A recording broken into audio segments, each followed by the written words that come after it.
Hey, welcome back everyone to the Black Brain Trust. This is episode 233, Black Car Talk. Here are my co-facilitators, Paul Bryant and Cmplxdsn. What's going on, Mike? What's going on, Paul? Complex Mike, Good dude. greetings. Showing, man. Hold on a sec. All right, please hit the like button as you come in. Share the video if possible. There's a doc in the description beneath the video for you to follow along with.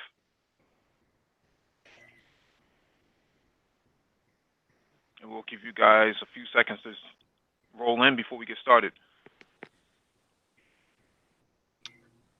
Yeah, I'm going to start off here with some karting stuff here when we do get started.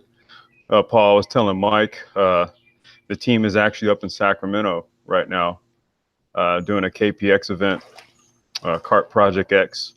They're holding a race up in Sacramento. So we were texting with the team boss here back and forth all day today and not doing too bad. So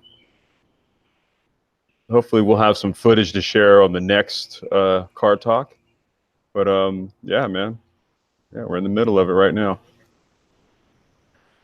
Yeah, we've done this in the past, you know. Go ahead, Mike. I'm sorry. Go ahead. No, I was just going to say that we've done this in the past. We had a car talk race discussion before. I think it was probably a few, maybe about turn of the year. Had a very interesting discussion about microtransportation and just kart racing and stuff like that. But we want to revisit it again because it's it's a new season and it's the on season for racing. So we want to keep abreast with what's going on. Yeah, and this is. I was just going to say this is right now. We're in the thick of like a lot of the major motorsport events. We had Le Mans last week, Yep. And we've got the 24 Hours of Nürburgring this week. Which, Paul, I thought you would have been there. You know what, bro? The thing is this, right? I thought about it, and then I was kind of like, well, do I? Don't I? Do I? Don't I? Because I was at a VLN race a few weeks ago, and I got caught in that rainstorm. So I was like, yeah, it was great being out there, but then I thought, you know what? I don't want to go. And then I said, you know what? I am going to go. So I started to go online, forgetting that it is the 24 Hours of Nürburgring. Yeah. Every hotel has been booked for months. Yeah. For months. So that would have meant driving out there and doing, the whole camping out alongside the track and, brats, and you set up, of course, beer, and you set up a tent. Mm-hmm. I said, on spur of the moment, how about no? Yeah, the spur of the moment. You gotta plan that out. You gotta plan those type of events out if you're gonna do it. And real quickly here, shout outs to Bobby and AO in the chat. AO asked, self-driving car races would be something else, bro. Maybe perhaps later in the Almeida. Oh my gosh, wait, hold on. I'm outside. My daughter's in the pool. Give me a second here. But just to touch on what AO is mentioning here, Robo Race. I'll bring that up a little bit later in the discussion. We'll talk about that because that is a race series strictly for self-driving cars. Oh, so that's really happening, huh? Yep. Interesting. That's all I'll say. Interesting. All right, so I guess we'll give everybody just a few more minutes to trickle on in here. Yeah, I see we got the first thumbs down. Interesting. That's something that's as benign as car talk. How does that even happen? Good God, man. Really? Jesus. All right. Yeah, it's interesting, man, because everybody's into cars. Every guy's got to be into some cars in one way, shape, or form, whether it's muscle cars or F1, NASCAR. You gotta like classics. Wheels. Yeah, classic cars. Muscle cars. Jack races. Yeah. RC cars, even. I mean, come on, man. Yeah. Mike, you're a big RC car guy yourself, aren't you? Yeah, I started off in RC racing years ago, man. When I was younger, man. Before I was even a teenager, I was into RC cars, putting them together and stuff like that with Mhm. the soldering iron and using Mhm. Tamiya. Um, Yes, I think Tamaya. one of my cars, yeah, it was a grasshopper. Mhm. Oh, I old school, had man. You're going back to like late '80s. yeah, Stadium Blitzer. Um, Mhm. what else? What else did I have back then, man? I think I had a super. Not, yeah, I had a Super Hornet back then. Mm. Um, Did you have any what else did Kyosho I have, man? cars? I had one Kyosho car. Okay. Yeah, that wasn't a racing car, but yeah, I was into the record breakers back then. Back in the '80s, when you used to put the maple syrup on the wheels to make sure they stick to the Ah. track. Um, That's how you know the Mike's an advantage. OG. This is how you know he's an OG, man. That's old school. Yeah, That man. is old school. Yeah, Oh man.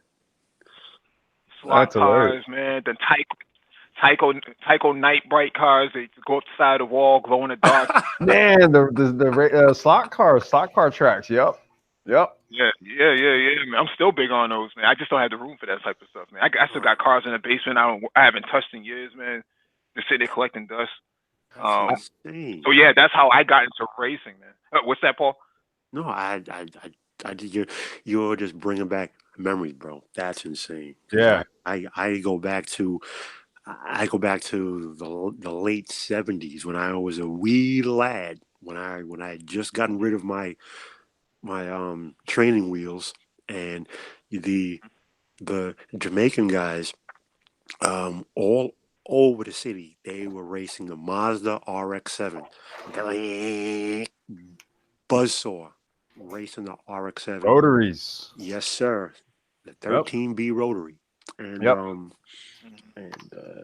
so yeah, so the Jamaican guys with the RX-7s, and then you had a few guys running the 240Z, the Mhm. original 240Z. We had those come through, and then I was watching. It was the only way at that time you could watch Formula One racing was on ABC's Wide World of Sports. Mm-hmm. So guys like Mm-hmm. Jackie Ix and Emerson Fittipaldi. So bro, I've been in the Gilles racing. Villeneuve. Yeah, Gilles Villeneuve. Yeah, Jacques' father. Yeah, Jacques is a D bag, but anyway. Man, Jacques is one of my favorite racers, though. Man, he was. Okay. He was. Yeah, he was a bit of an eccentric type, but Eccentric. the dude was good on track, man. He was a D bag, is what he was.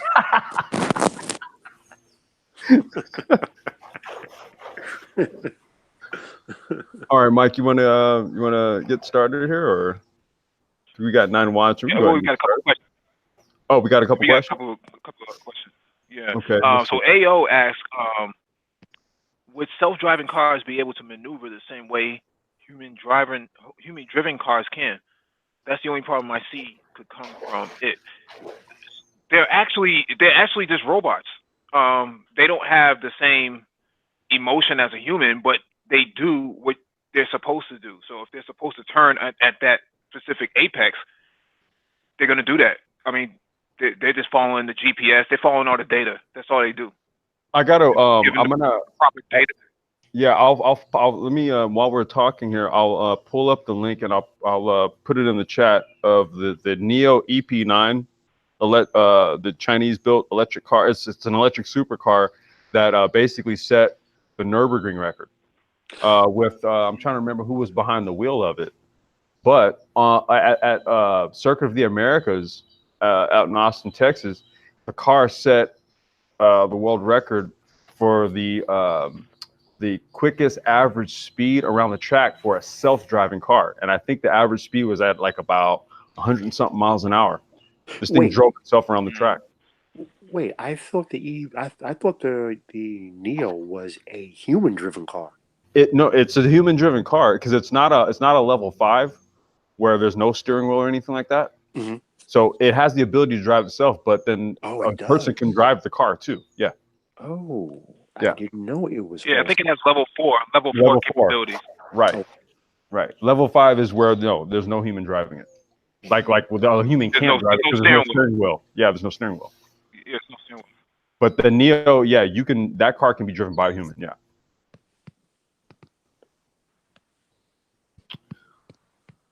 All right, and then and then I think there was one other question. I think Bobby asked, professional racing only, or will amateur racing with muscle cars be allowed as well? In regards to this discussion, I mean, dude, we're gearheads, man. Both. Mm-hmm.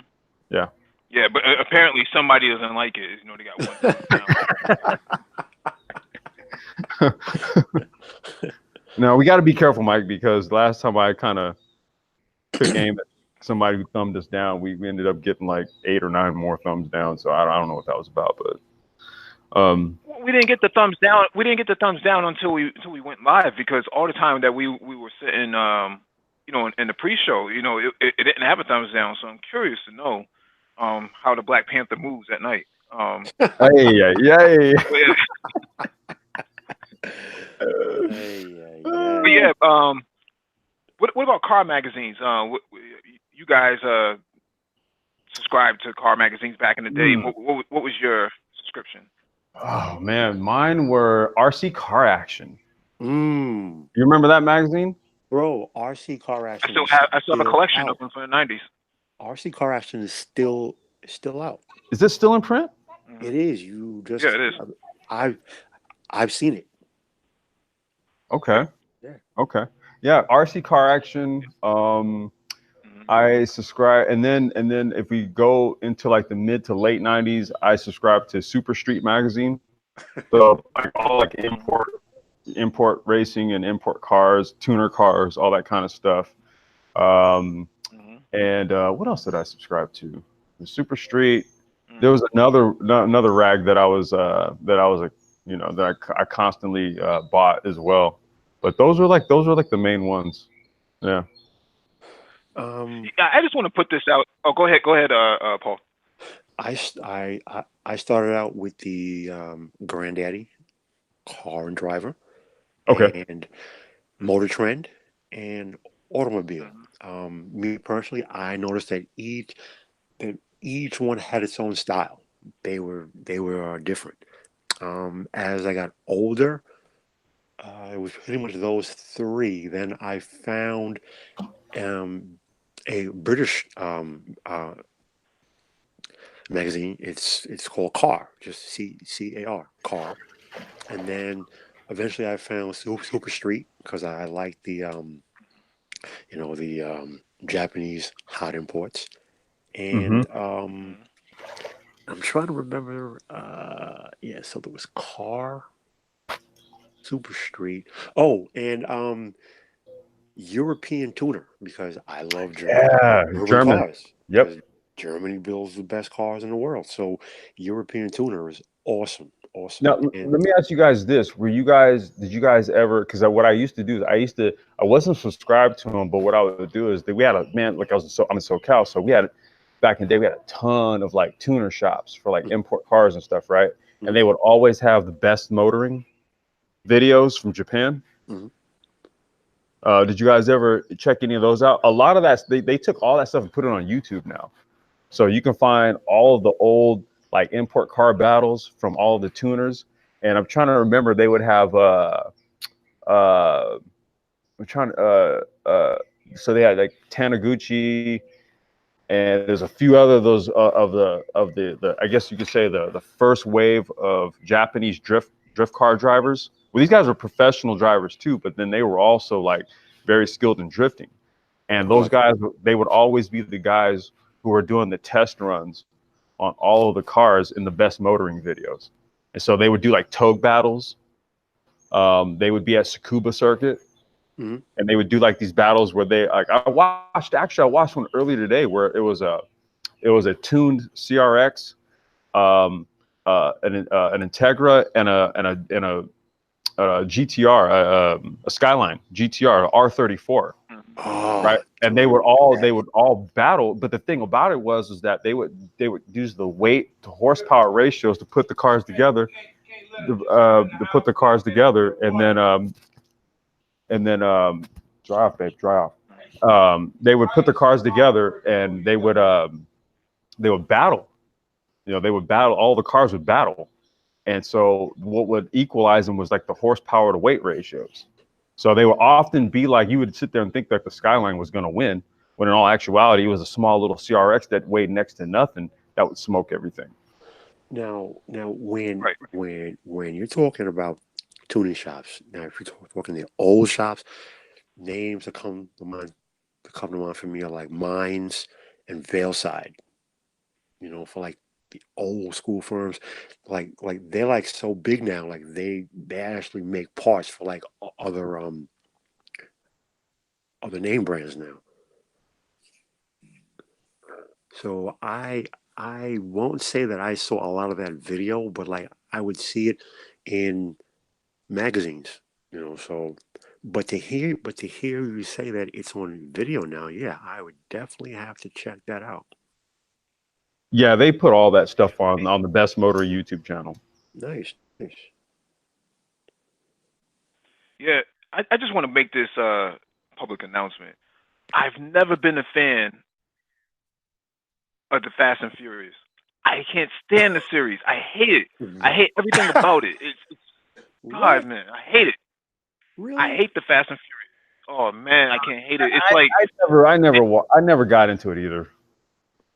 Really? yeah, All I right. just hate it, man. Okay. I liked the first one. I didn't think it was a good film per se, but I liked the cars. The cars were real. They had the R34. I love, well, if you don't know, now you know. I love that car. The Japanese automotive Godzilla, the R34. I've never been a fan of the two JZ Supra. I never liked it. To me, it was just a big bland bubble, but the car was a monster. But I It was the like most bulletproof motor that I think the Japanese have built to date. between that and the RB 26 Det in Yeah, in yeah. the Skyline. Those are the two most bulletproof motors to come out of that country ever. They used to have the memes with the two Jay Z's and the Nas uh, attached to the meme as a reference to the engine with two Sean Carters and a Nasir Jones Oh my attached God. to it.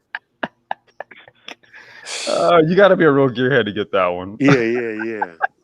The two Jay-Z motor. I mean, it's like, yeah, like you have to be a real gearhead because there are certain cars or certain motors. Whether it's the two Jay-Z, the RB 26 Det, the VG30.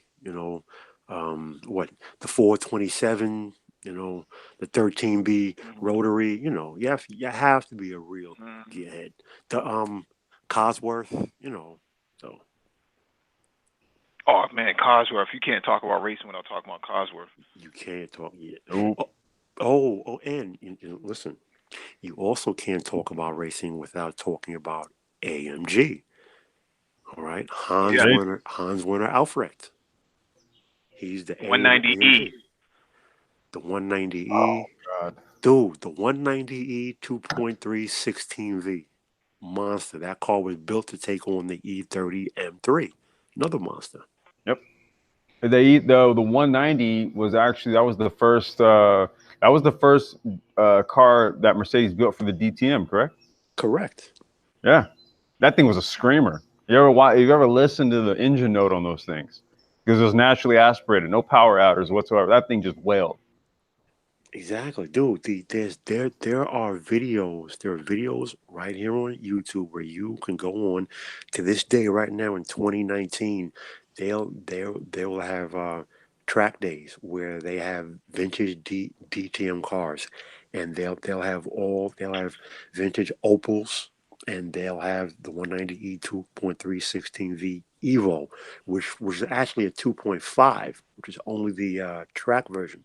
The 2.3 was the road version, Hmm. and they have the E30 M3. They have the E30 M3 Evo for track. If we're also going to talk about racing, then we have to talk about the Porsche 959, which at that time was the most advanced road car in the world. That was the first car that had tire pressure monitors in it. It had four-wheel drive. It had minimal four wheel steering. It had ceramic bearings in the turbos. It was a aluminum block and chassis with an aluminum frame. Again, the first car to have any of these things. That was bleeding edge back then. Yeah. Yeah. Back then was right. Yeah, things that your grandmother's Toyota Camry has. That car was the first to have it. Hmm. We got 3 thumbs downs already. Wow. Anyways, Is it the carts? Is that because you guys can see my screen, right? no, no.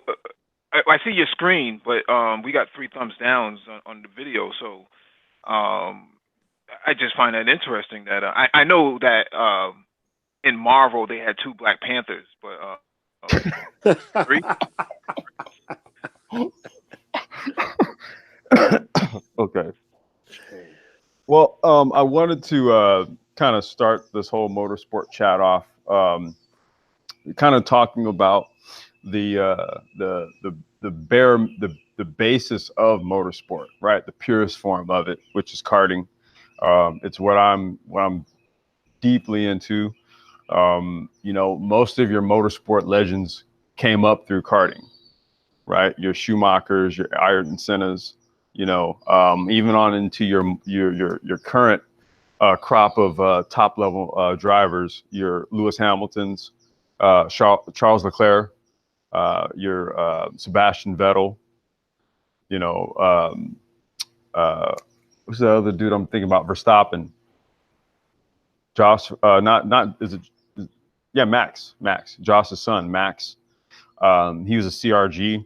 He was a CRG kart factory kart driver back in like 2010, 2011, I think it was. So karting is sort of like it's the basis of all of this stuff. Okay, so it would be the equivalent of, say, like your AAU basketball players, right? You come up through the AAU ranks, and then you get on to like a program like Duke or Kentucky or something. You do your one and done, and then next thing you know, you're off to like the top pro level team. Karting is much the same way. And so what I was going to just cover here is essentially like in SoCal, where I'm involved with a lot of karting and stuff. I was just going to illustrate like the 3 various levels that one can participate in: the club level, then more like the regional level, and then there's going to be the pro or national level. And the team that I'm involved with, we basically do all of them. And right now this weekend we're doing a regional race up in Sacramento. So I just wanted to kind of just illustrate some of what this is all about here, and some of the classes that we run. So for like the kids, for example, you have like your tag. So tag is going to be, it's called touch and go tag. So what that is, it's an electric start. So it's a two-stroke engine with an electric start apparatus to it. Now, back in the day, all of the 2-stroke motors they were direct drive. They were either direct drive or they required a starter box to actually put the thing, put like the starter socket into the clutch, and then you hit a button, and it would spin the motor. And you hit the gas, and then the motor, spins alive. Okay, and then you have the direct drive, which is what you saw a lot of your Class A karts from like Europe. That's what they used to run. They used to run like the KPVs and the IAME Leopard motors and stuff like that. That's like the era from people like your Ayrton Senna's.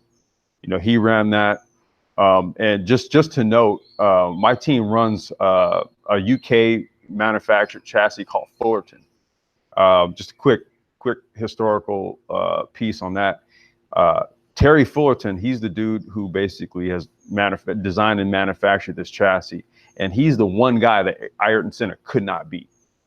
Right, so you could look that up, man. Everybody says, and not to take anything away from Ayrton Senna, but we got to also kind of recognize things in context, right? Why the name Fullerton is so prominent in karting, because he was the guy that Ayrton Senna couldn't beat, right? So everybody always kind of wondered what would Terry Fullerton have become at. He had gone, past karting, but he kind of just basically said, hey, look, that's where I'm at. So those are the chassis that we run there. But even guys like your Jarno Truleys, dudes that had like long storied F1 careers, but in karting, these guys were gods, but your tag classes are going to be your electric start, touch and goes, and those are going to be like your tag micros. Those are for kids that are up to 7 or 8 years of age. Tag minis are going to go up to kids that are like 11 years of age.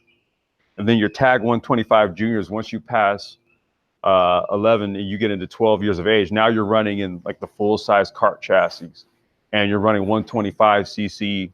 You're running full 125cc tag motors, but you're running a different carb slide, which is going to just pare down the horsepower just a bit. I think they also run a different pipe too, so it chokes the motor out a little bit.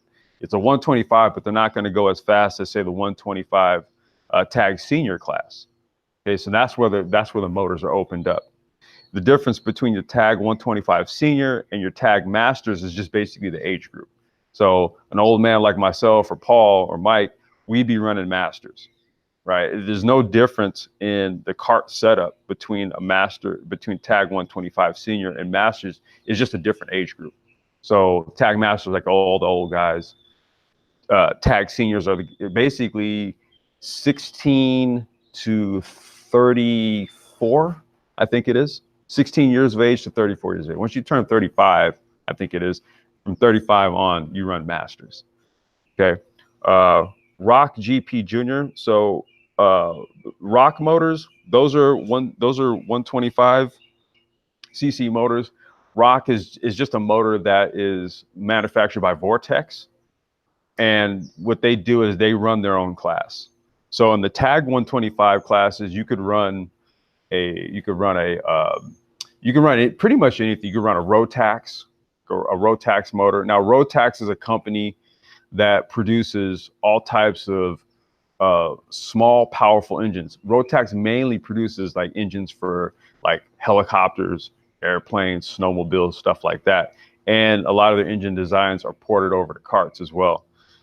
Rock is same kind of situation. They manufacture small, powerful engines, but what they do is all of the Rock motors run in their own class. They don't run with all the other classes.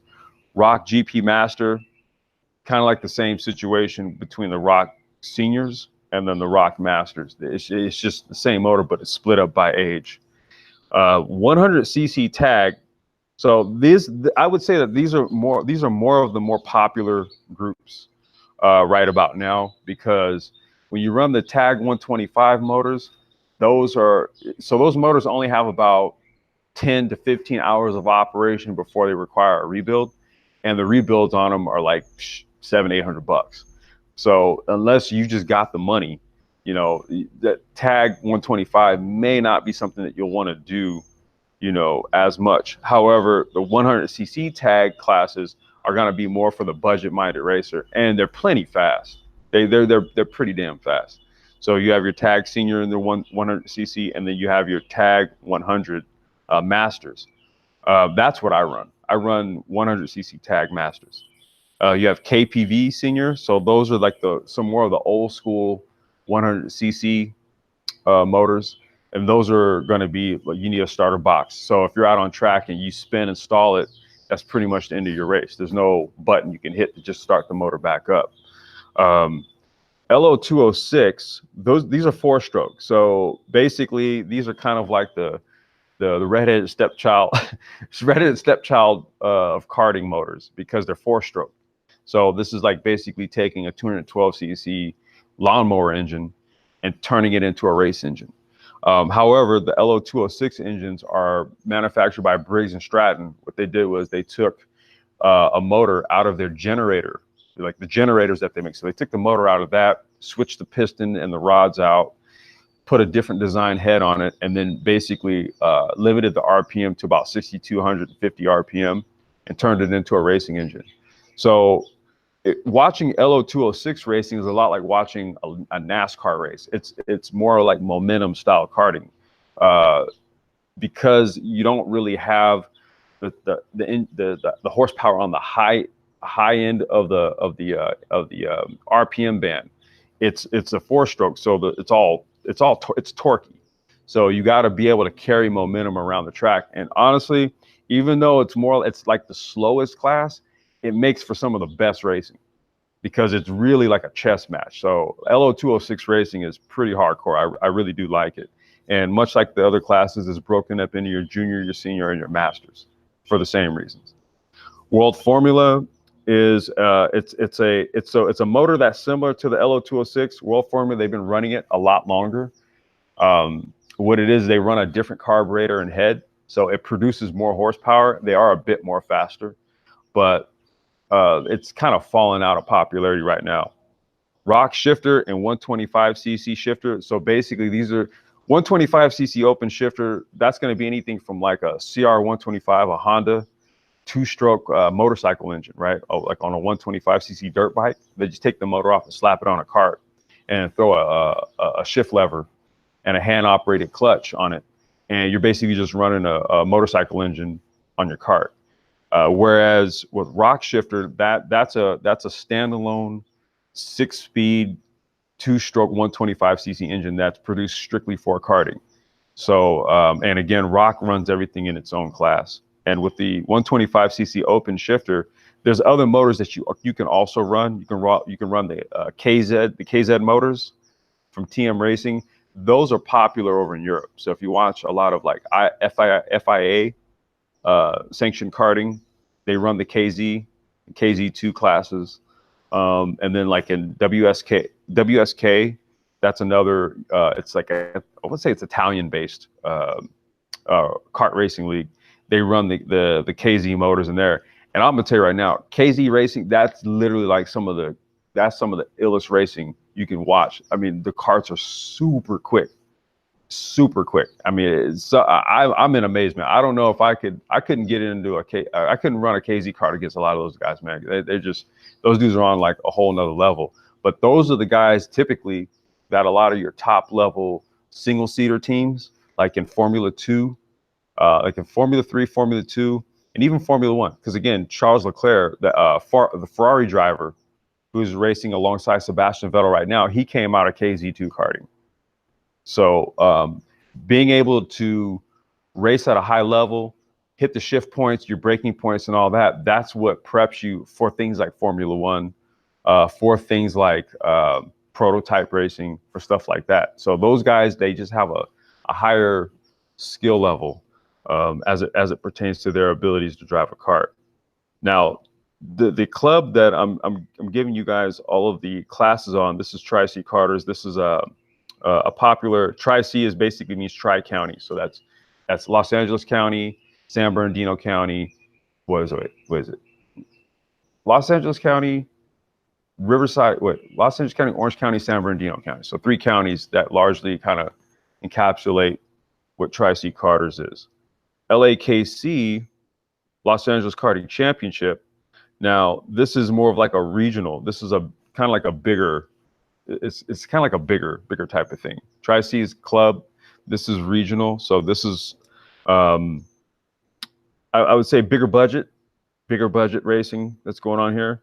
The classes are primarily the same. The rule sets are pretty much the same. They pretty much run all the same things. Now, with LAKC though, they do run the kid karts. So these are for the kids that are from ages 5 to 7. So they start really young with LAKC. But it's more or less the same type of classes.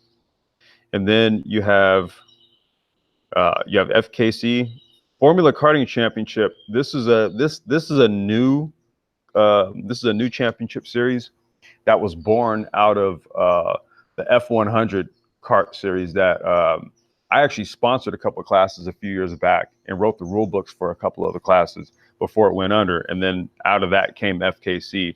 FKC is the only traveling club that we have in California. So what this club does is it goes around to all of the various tracks in Southern California. So that's everything from Cal Speed, which is at Auto Club Speedway, where they run the NASCAR races.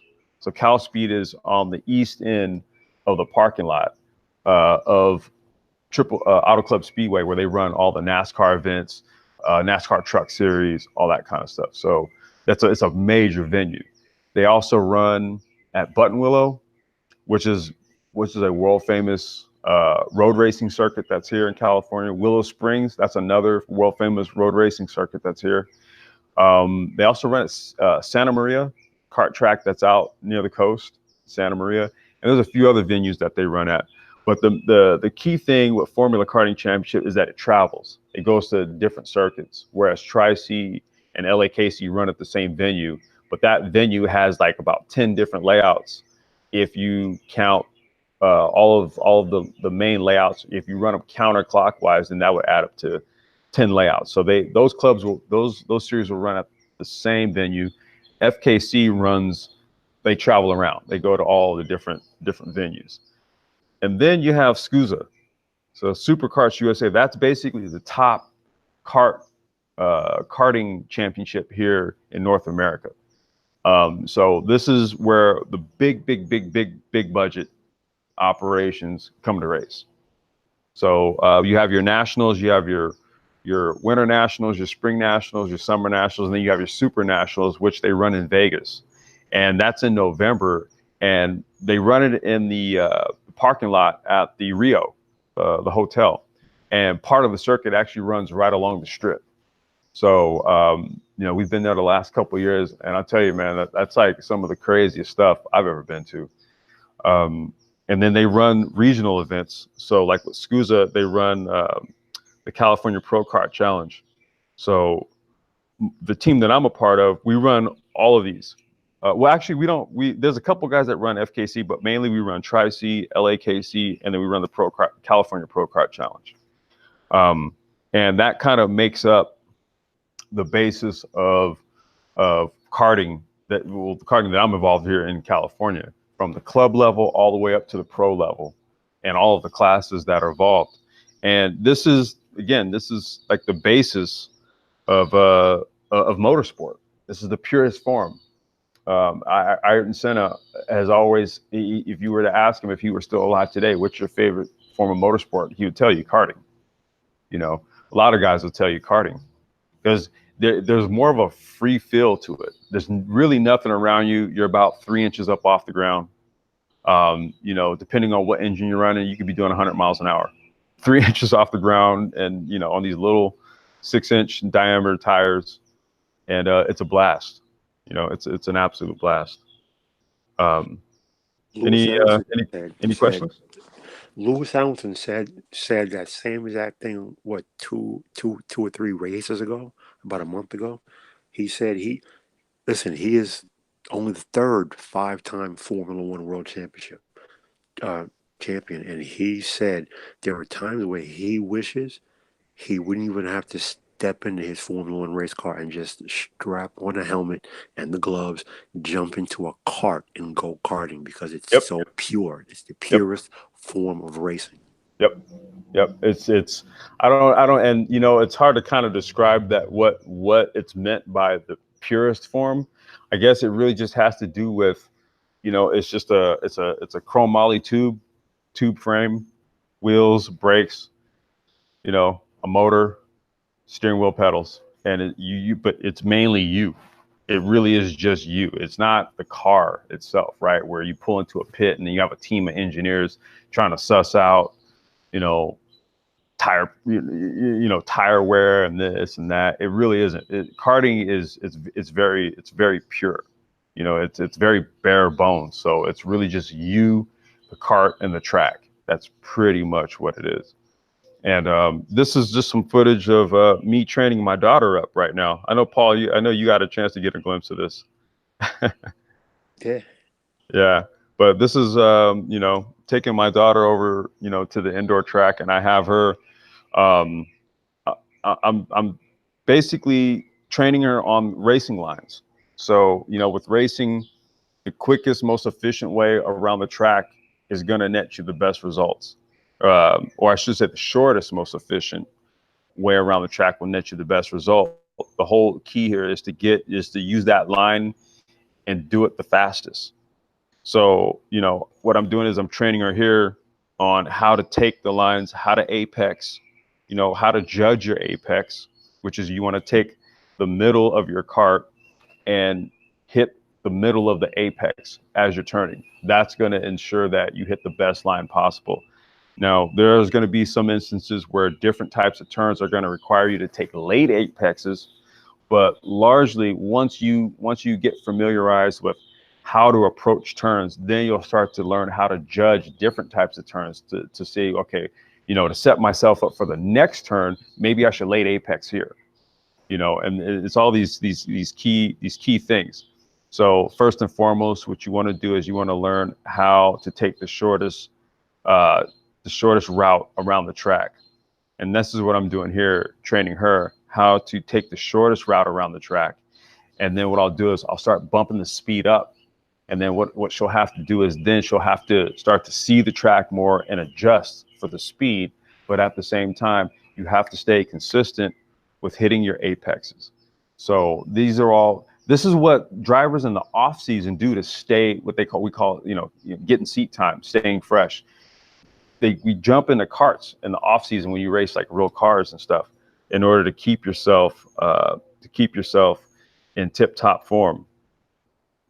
So that's pretty much my intro with regards to karting, because as it relates to motorsport, it is the purest form of motorsport, as Lewis Hamilton, Ayrton Senna, and dozens of other world-class drivers have even said for themselves.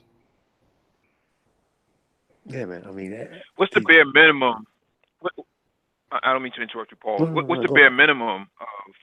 Yeah, what's the bare minimum of entry on a chromoly kart? Like, what are you talking about spending? You know, 1,000, 2,000? That's a good question, man. You know, there's an axiom in racing. They say speed costs how fast you want to go. Now, but karting is a little bit different. If you want to start, like, okay, let's just say if you were going to get into, let's use 100cc, right? Because that's going to be like sort of like your mainstay in karting, right? 100cc two-stroke. A brand new setup can run you anywhere from maybe like $6 to $8 grand. If you want to go brand new, like if you were to say, Ulysses, you know, let me get one of those brand new Fulton TF2 chassis, and I want a KA100 tag motor on it. That's probably going to run you about 6,500 to $7 grand.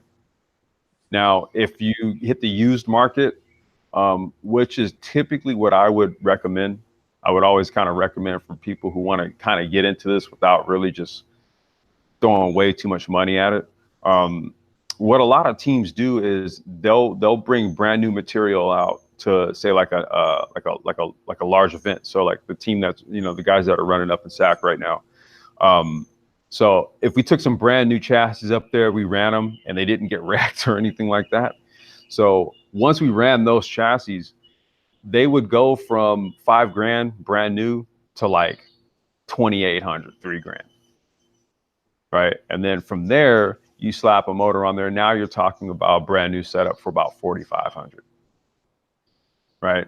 And if you go even, then you got guys who just have stuff and, you know, they may just want to clear stuff out of their shop, or, hey, you know, they're kind of just deciding they just want to sell the stuff out.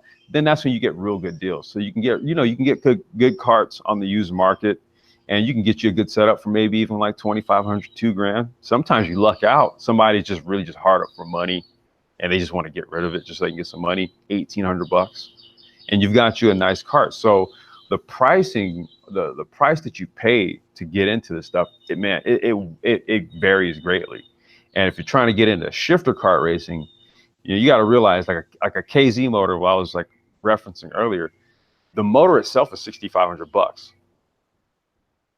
Right, that's just the motor. You know, yeah. No, I was just gonna ask the second question I have is Yep. chromoly versus carbon fiber. Mm. What's the probability of like that? I guess carbon fiber would be the bleeding edge, right? But have you seen carbon fiber used in place of like chromoly? Not in place of chromoly. Let me see if I can, because one of the things that my team that we've done is we do a lot of trick stuff, man. Let me see if I can find. Actually, I have a folder with some pictures in it. Let me see if I can find it, because what we actually did was we actually developed carbon fiber parts for our carts. So tie rods, the floor pans.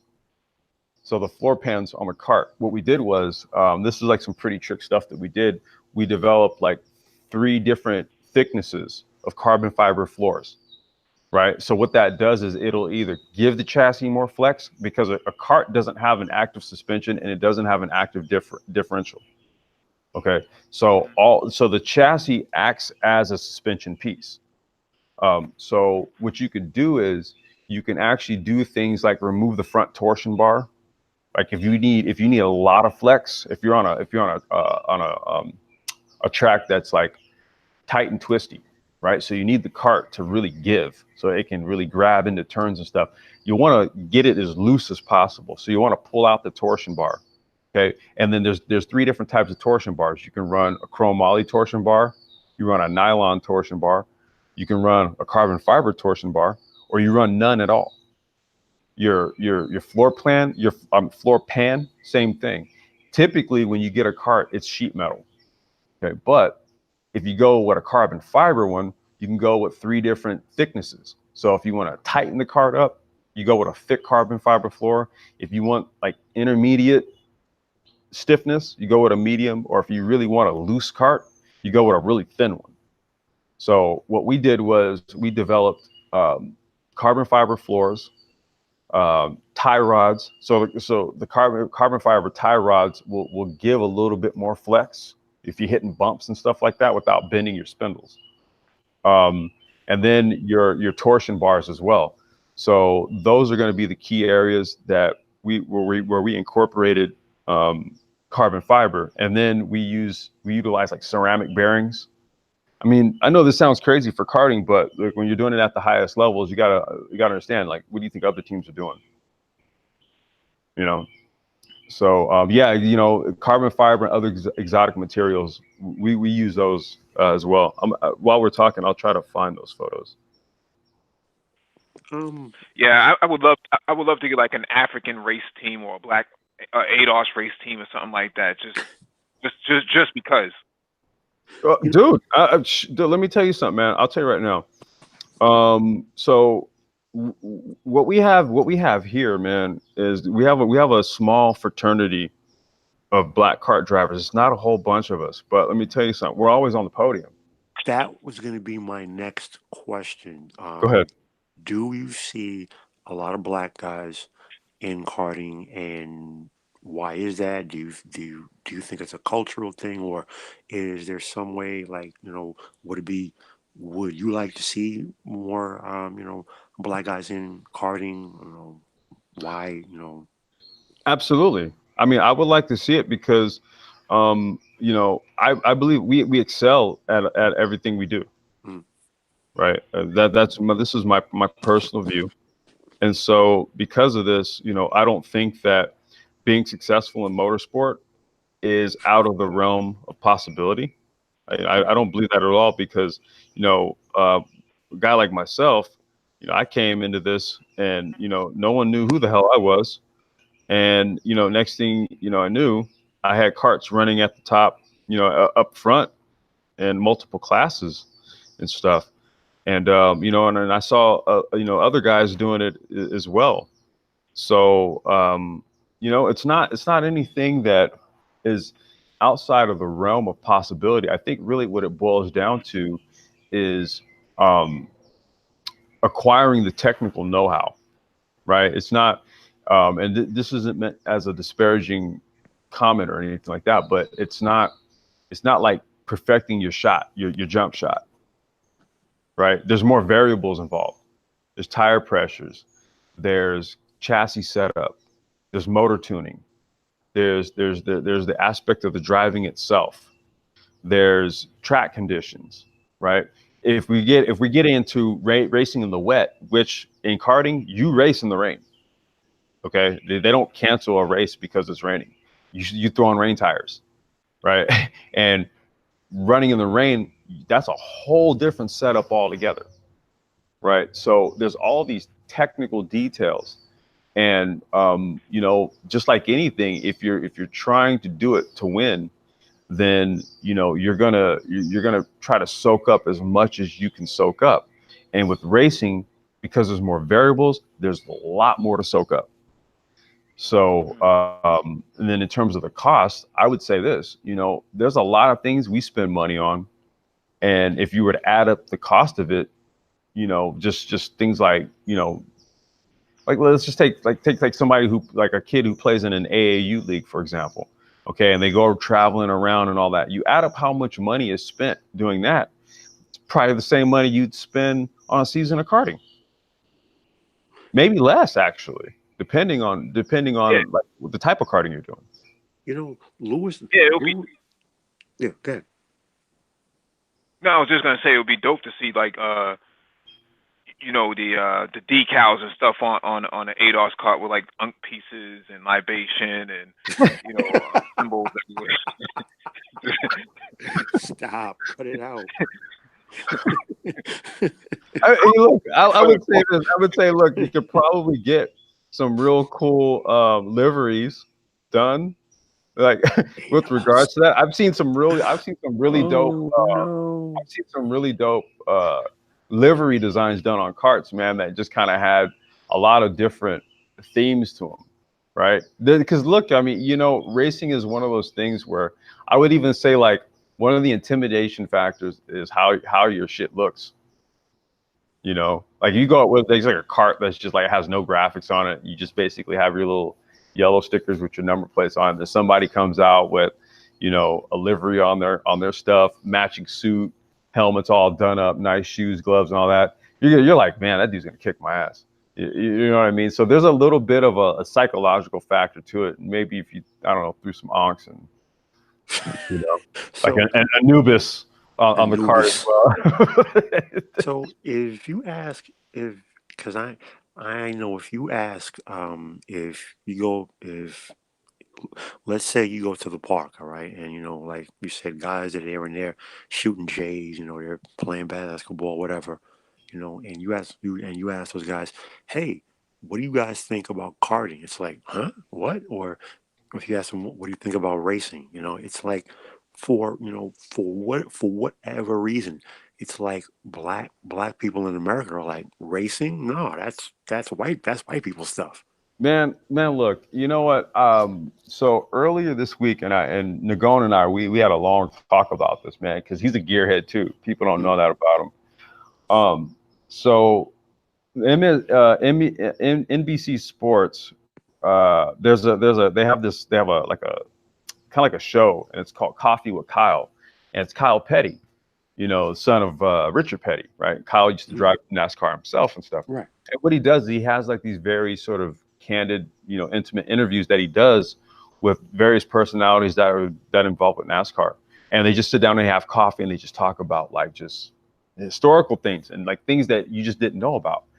So he had an interview, they came out with it, and it was, or maybe it was like last week, and it was with the son and grandson of Wendell Scott. Now, go ahead, Paul. No, dude, I did not know who Wendell Scott was until about a month ago. Yeah.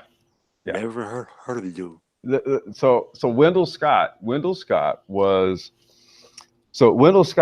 one of those people that his name got buried for a long time. You know, he got buried for a long time, but he was basically the first brother in NASCAR. Okay. And Wendell Scott, for people, and I really wish Nagon was here, man, because he knows man, we hear him talk for like an hour on this shit, and he knows the history of this more than I know it. So basically the basis of NASCAR, before it became NASCAR, you had the Dixie Circuit. And what the Dixie Circuit was largely, these are dudes who brought the cars that they used to run moonshine in. Okay, so these dudes would take cars and they would build them up so that they could run moonshine. So they would take it from the dudes who would make the moonshine, and then they would basically in the middle of the night in the backwoods, they would bone the fuck out, dude, and take it to the distributor. And so because the cops knew, they largely knew like who was moving this stuff around. Like they would have these, these chases that would go down, and the dudes who were running the shine, like their cars were super modded, right? So Wendell was a brother who used to run moonshine, right? And so what this dude used to do, like he built all his own cars. Okay, even when he got into NASCAR, that dude built all his own cars. He was self-sponsored. Dude had no sponsors. He trailered his own stuff, right? Went to the track. He was his own mechanic, and he used to always be running up at the top, and there would always be some bullshit, right? There was one race that he did, and I'm trying to remember what track it was. This dude, he lapped the entire field twice, and when the race was over, they gave him third place. What? Yeah, and then a month later, they came up to him like on the slide, right, here you go, and they gave him his first place trophy. How does, like, that's the kind of shit that Wendell Scott used to deal with, like way back in the day. But what Wendell used to do when he was running shine, this fool would take a car, and what he would do is he would put 2 gas tanks in it, right? He put 2 gas tanks in it. He modded the engine, and then what he'd do is he'd wire the rear tail lights, right, to where if he put, so the lights would be, the tail lights would come on when the lights were on, but when he'd hit the brakes, the tail lights wouldn't flash. So when he was getting chased, like the cops wouldn't know when he was braking and he was going to turn. So he would just be boning out. The cops would be following. All of a sudden, dude, this fool just dip right. Smart. And then the cops would just overshoot the turn and he just lose them. Or if they were just after him, after a while, dude, the cops would run out of gas, and all he'd do is just flip the valve, and he'd go to the auxiliary gas tank, dude, and just leave him. So that's how he got that. That's how. So basically, what he did was he took his car, the car that he used to run shine in, and then he would go and run the Dixie Circuit, because what that was that was all the dudes who ran shine. They would all get together and see who had the fastest cars. And what they do is they take the cars and put it on like a dirt oval track, and they just run, just see who had the fastest moonshine car. Now, here is a question that I want to ask, because I don't know if this is true or not. I have heard it, but supposedly before NASCAR started, before NASCAR became official, because the story is that originally there were guys who ran moonshine being chased by the cops, and then they pulled together a racing circuit. Yeah. I was told years ago, the first guys who were running the moonshine, they were not white, they were black. Mm-hmm. And then eventually the white guys saw what the black guys were doing, and then they copied it, and that it was the white guys who got together and started a racing circuit. But the original guys who ran the moonshine, who later became NASCAR, they were black. I don't know if that's true or not. I know. It's 103 octane. Right? Wait, what'd you say? What octane is that? Would that be for moonshine? If you were using it as fuel. That's a good question. Real good question. It's got to be racing fuel. It's got to be at least. It's like a water. It's like a meth injection, right? Damn near. I would imagine so. Yeah, I mean it's pure. Moonshine is basically pure alcohol, dude. Yeah. But these guys drink it. Yeah, that's what it was. They were running shine, man. Now to answer Paul's question, I can say this: Wendell Scott was the most notable one, right?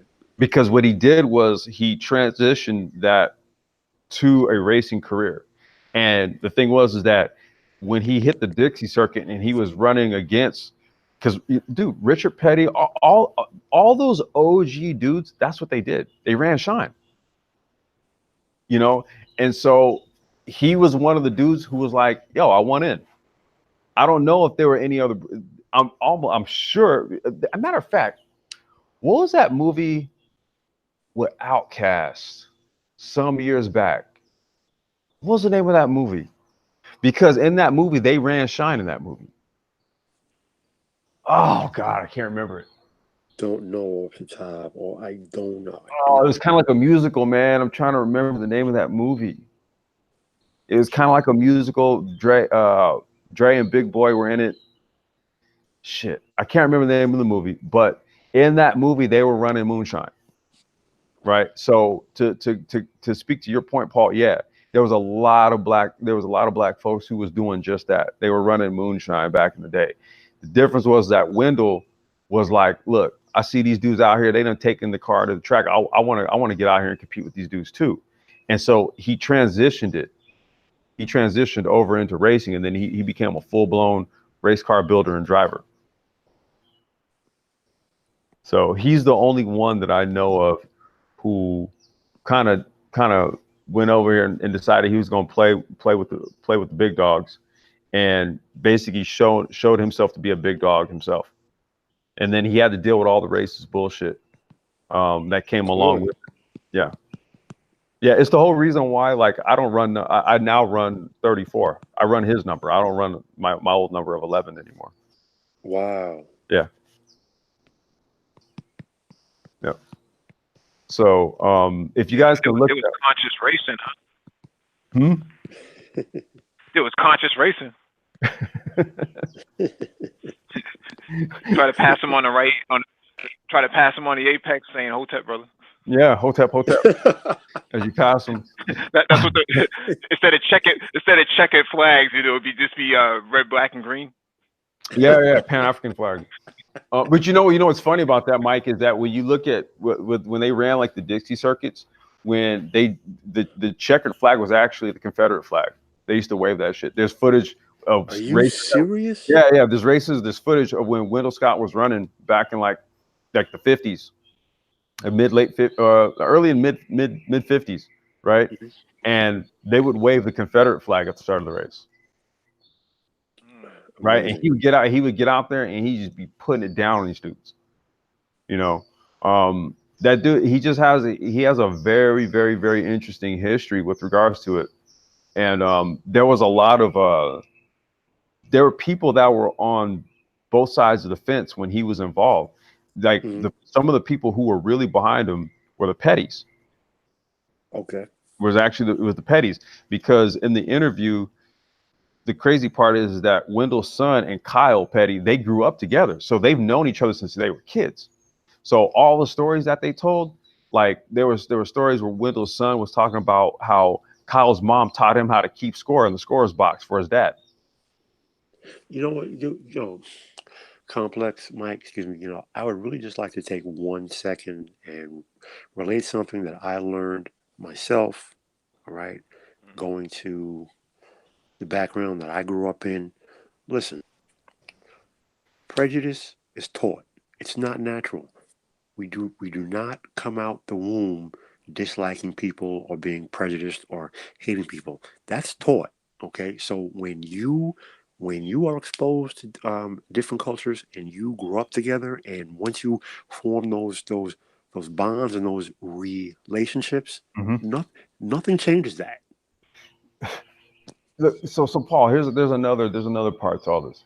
So Wendell also, there was 1 year where he finished 6th in the championship, but he ended up finishing 3rd as a team owner and got a trophy or as a car owner, right? Because there was a dude that there was this white dude, and he was like one of his mechanics, right?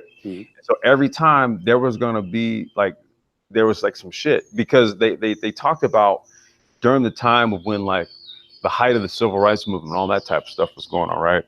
That's when like tempers would really get pretty hot when he would be at the track and stuff like that. And there was this one dude that used to always roll on Wendell.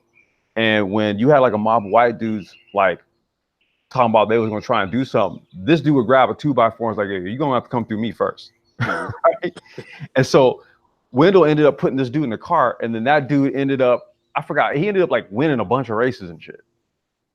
right? And it's like it's just like what you're talking about, man. It's such a weird sort of thing that happened within NASCAR, right? Because even though you had all this stuff, even though you had officials within NASCAR cheating, doing like not scoring them correctly, doing all this type of shit, right? At the same time, there was one race where Wendell was supposed to have a sponsor, like basically pay his gas budget when he got to the race, right? So Wendell covered all costs, got to the race, and then basically the dude who was going to pay for his fuel for the race basically didn't show up with the money. So I think this is the father of, so Brian France is the dude who runs NASCAR now, right? His dad, Bill, ran it before him. And I want to say it was Bill's father who ran it before him. And so Wendell showed up. And so the elder France was like, well, Wendell, are you going to run? And Wendell's like, well, man, my gas sponsor didn't show up. I don't have the budget for it. This dude just broke out the cash and was like, no. Like, no, he's like, you're a part of this. You're a racer. You're going to race. And he paid his gas budget. Two things. First off, racing, from my personal experience, has been, it's a community. When you're out there, you are a racer. All that matters is you're a racer, and guys want to know what lines are you taking? How soon did you roll? Did you roll off the power? Did you roll back on the power? Where did you brake? What are your lines? It's to racing. All anyone cares about is the racing. Number two, can you imagine what this man could have accomplished if he had the budget to become a constructor in his own right? Exactly. Beyond just running his own car. Okay, because names like Ray Hall and Haas and Letterman, they're celebrated now. Penske, but all those guys, they were at the same place this dude was. Mm-hmm. Okay, even the old man, Enzo Ferrari. Enzo used to race for was it Fiat or Alfa Romeo? And then he broke out on his own. But the point is, everybody starts somewhere. Yep. But it's just. I mean, dude, my own, like even with me, man, that it's kind of the same thing. I started out, like, just real quick, man. Like my wife passed away. I came back to California. I'm sitting in my house, like, just all depressed and shit, right? And so, like, I used to kart when I was a kid. So I'm sitting there and I'm just like, fuck, dude. And then, something pops in my head. It's like, dude, why don't you just go to the indoor kart track? I shit you not, dude. Literally, I'm just sitting there and this thought pops in my head. Why don't you just go to the kart track? And there was one, like, literally like about 10, 15 minutes away. So I went there, and I hadn't been in a kart, dude, in probably like 20 years. And I got into it, ran. And so my first time out there, I was within like a second of the top time. And I was like, huh. And next thing you know, man, I was there every day. And within like 2 months, I was the quickest dude there. And then from there, I started doing the money races. And then I started just winning the money races. And then I was like, you know what? I'm going to take this outdoor. And so it was like I bought a used cart, didn't know what the hell I was doing. Went out the first few races of the season, man, throwing chains left and right, DNF all over the place, all kind of shit, dude. And by the end of that season, we finished within 7 points of the championship. We finished second. Nice. Next year, I partnered with a chassis manufacturer out of Italy. It's a brand called Merlin. And I'll try to dig a photo up so I can show you guys what it looks like. Which is produced by the Parolin factory in Italy. And from there, it was like, man, just more podium finishes, stuff like that. Next season, I got with the team that I'm with now, and then we started running national events. And so just like you said, you start somewhere, man, and you just don't know where it's going to take you, where you end up going. So yeah, man, it's it's like anything else, man. I would say that it's no different than the story that you hear about a kid who came from the inner city and just really just came from a bad situation and somehow ended up making it to the pros, right? Right. Kind of like the same thing. That's awesome, man. It's that it's just there is such a world of racing, man. That I would just it would be really great, man, to just really see more, more black guys get into racing because the path is there. It is, man. And see, there's guys also. Let me give you guys some names to look up. So there's guys like Willie T. Ribs. Yeah. You know, a guy that I really looked up to, Rob Holland. This is a dude who raced touring cars here in the States and first brother to actually race in the British Touring Car Championship. Hmm. Yeah. Yep. Guys like him. There's a brother, Daryl. Oh, I can't remember his last name. He races in the TRC series in the UK. Has his own team. It's him and his mom. Wow. Yeah. Yep. Lewis Hamilton. I mean, God, without question, one of the greatest all-time drivers. A legend. A legend. I mean, Already, and he's in his prime right now. yeah, he's 33, I believe, 33 or 34. He's still in his prime.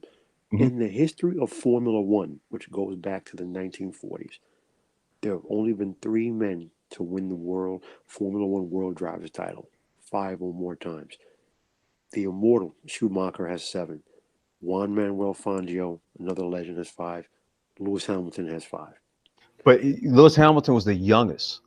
Lewis Hamilton is the youngest driver to win the Formula One World Drivers title. He did it his second year in Formula One. He is the first and still the only black driver ever to sit in a Formula One car. He is still the only one. And he is the best. And every year we keep hearing this nonsense about Fernando Alonso. He's a better driver. Oh, Lewis Hamilton just has the best car. Now it's like, oh, Max Verstappen, he's the best driver right now. Lewis just has a good car. Well, hey, guess what? Self-driving cars, it hasn't come to Formula One yet. The cars don't drive They don't themselves. drive themselves. And you know what, man? Hey, I hear that stuff about Max Verstappen. He can't even beat Valtteri Bottas. He can't even beat Lewis Hamilton's teammate.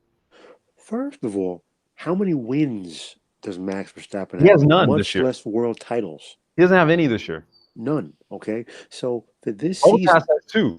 Valtteri Bottas has 2. and Lewis Hamilton has the other 5. He has the other 5.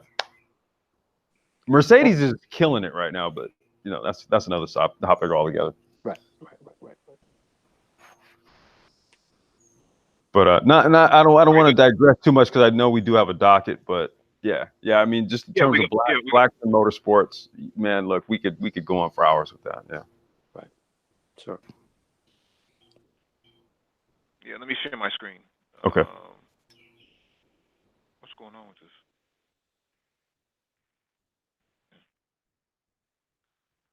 Mike, let me shout out a couple people here in the chat because there was a lot of comments, man. We were just kind of going off, and let me see here. Ellis Jackson, what's going on, brother? He's had a lot to say here. Let me see. Hey, you know what? I remember the name of that movie, Idlewild. Right. That's the name of the movie with Outkast, Idlewild. In that movie, they were running shine. Willie T. Ribs, Ellis Jackson. You said that you've heard about that guy. Willie T. Ribs was the first black man to run in the Indy 500. He ran in what's now called Kart, because it was Kart and Indy thing had a little split, whatever. But that's Willie T. Ribs. And Mike Ellis Jackson he wants to join the chat. I'm gonna ask him for his email. Yeah, go right ahead, man. Okay. Yeah.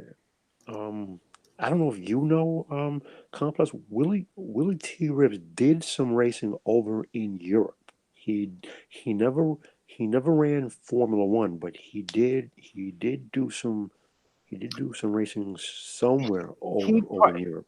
Yeah, he primarily did sports car. Like he ran like IMSA. It wasn't the prototypes. He Right. ran, oh God, I'm trying to remember what class he used to run. He used to run like a Camaro or something like that. Hmm. And then he did like some NASCAR truck when they had just launched that series. I think he did like some Busch Grand National.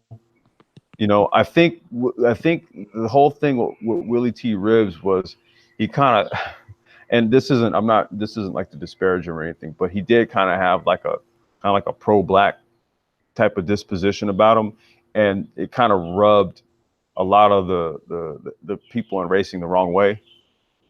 You He was the typical angry black man with a chip on his shoulder, Yeah, wanting to punch the white guy in the face just on sight, and that doesn't work. Everybody's not out to get you just because you're black. It's not, you know. yeah. Hey, let me get to this article. Good. This one is from us.motorsport.com. WEC finalizes hypersport rules for 2021 season. What happened? Okay. As expected, the WEC will open up its top class to both specialized prototypes and machines derived from road-going hypercars on the condition that at least 20 production models are created over a 2-year period. No manufacturers were announced at the confirmation of the hypercar regulations, although Aston Martin and Toyota subsequently confirmed their participation. The ACO explained its ambitions for the hypercar category is to create a top class with a level playing field and to limit the amount of performance gain that could be found through greater investment. It added its measures are designed to encourage two-car entries over a 5-year period. A presentation held ahead of the Le Mans race also used the term hypersport for the category, but it is unclear if this is the official name for the category.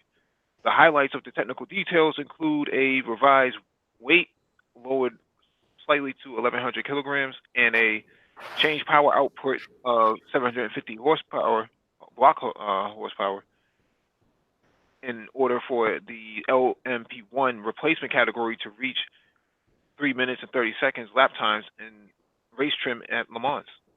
The hybrid system will not be mandatory, but those who choose to head down this route must not exceed 270 block horsepower. With a GTE-based BOP system set to be applied in season to keep the hybrid and non-hybrid machines close in performance. There are also uh, containment measures on the hybrid power from front to help peg back the advantage of a four-wheel drive system compared to a two-wheel drive entries. There is an openness on the front engine, with the prototype hypercars allowed to produce a bespoke design or a modified derivative from a road-going hypercar. The road-based hypercars will use a version based on the original car or manufacturer's design. A relegated power curve. Ulysses, you're making a lot of noise, brother. Okay. Okay. Hold on. A relegated power curve and a singular fuel supplier will also be used to help maintain competitiveness between a variety of cars. There will be freedom in the design of the hypercars in terms of body and underbody, as long as styling does not impact on safety criteria. There has been a lot of handwork by many people, and today we have been able to present the new 2020 hypercar regulations. Richard Mill, president of the FIA Endurance Commission, said the guiding principles are guaranteed competition between the competitors, a controlled budget, and spectacular racing cars. And the hypercar regulations will deliver on all three principles. There's been a lot of interest from manufacturers, and fans will be able to identify easily with the new cars that will be seen on the track at the start of the 2021 season. So this is actually a very good move, primarily because you need to expand for one. You got to expand. You got to expand categories and classes for one. But for two, you get to see these cars in real time. They get to actually be used. They're no longer garage queens and sitting in showrooms and stuff like that. You got to put them out there. Yeah. And I mean, that's kind of where we really sort of test the engineering of it all, right? Like a hypercar, it looks sleek, it looks futuristic, it has crazy amounts of horsepower in a straight line, right? Goes super fast. But what does it actually do in the realm of competition, right? A lot of hypercars have never actually been used for competition. So I think opening up the rule books to bring this in and incorporate hypercars and giving them a rule set is really what's going to make the WEC very interesting. Because I'm a advent follower of the WEC, and I'll even admit over the past couple of seasons, it's gotten kind of pedestrian in terms of the rule sets and how the cars look. I love the hybrid powertrains and how the cars.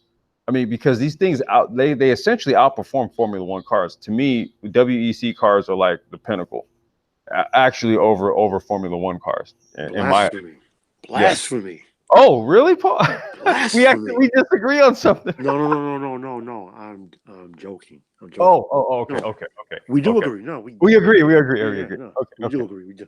Because truth be told, man, it's like, if you were to take the like the Toyota hybrid LMP1, right? That thing holds the track record at Le Mans. 3 minutes 14 seconds. That's 2 seconds over the previous record holder, right? Like WEC prototype cars, man, they are just insane, bro. With the type of hybrid powertrains they use. Go ahead, Paul. What about the Porsche 919? Yeah, the Porsche 919, which is a hybrid. It set the overall track record at the Nürburgring. The overall track record, the shortest time ever. And if you look at that video, people were literally saying that Porsche lied, and they sped up the video because they're saying it's physically impossible for a vehicle to move that fast around that track, which is the hardest racetrack on earth. That's how the performance is insane. It speaks to the rule sets, right? And how they built like this current generation of WEC cars, because with you're talking about cars that, one, they have a petrol power plant, right? Then they'll also have a hybrid or electric powertrain, okay, that could actually control individual wheels.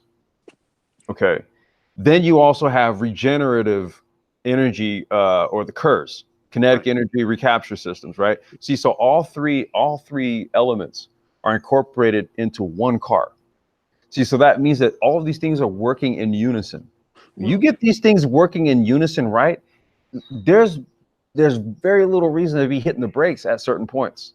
Dude, Formula One uses all of those technologies now.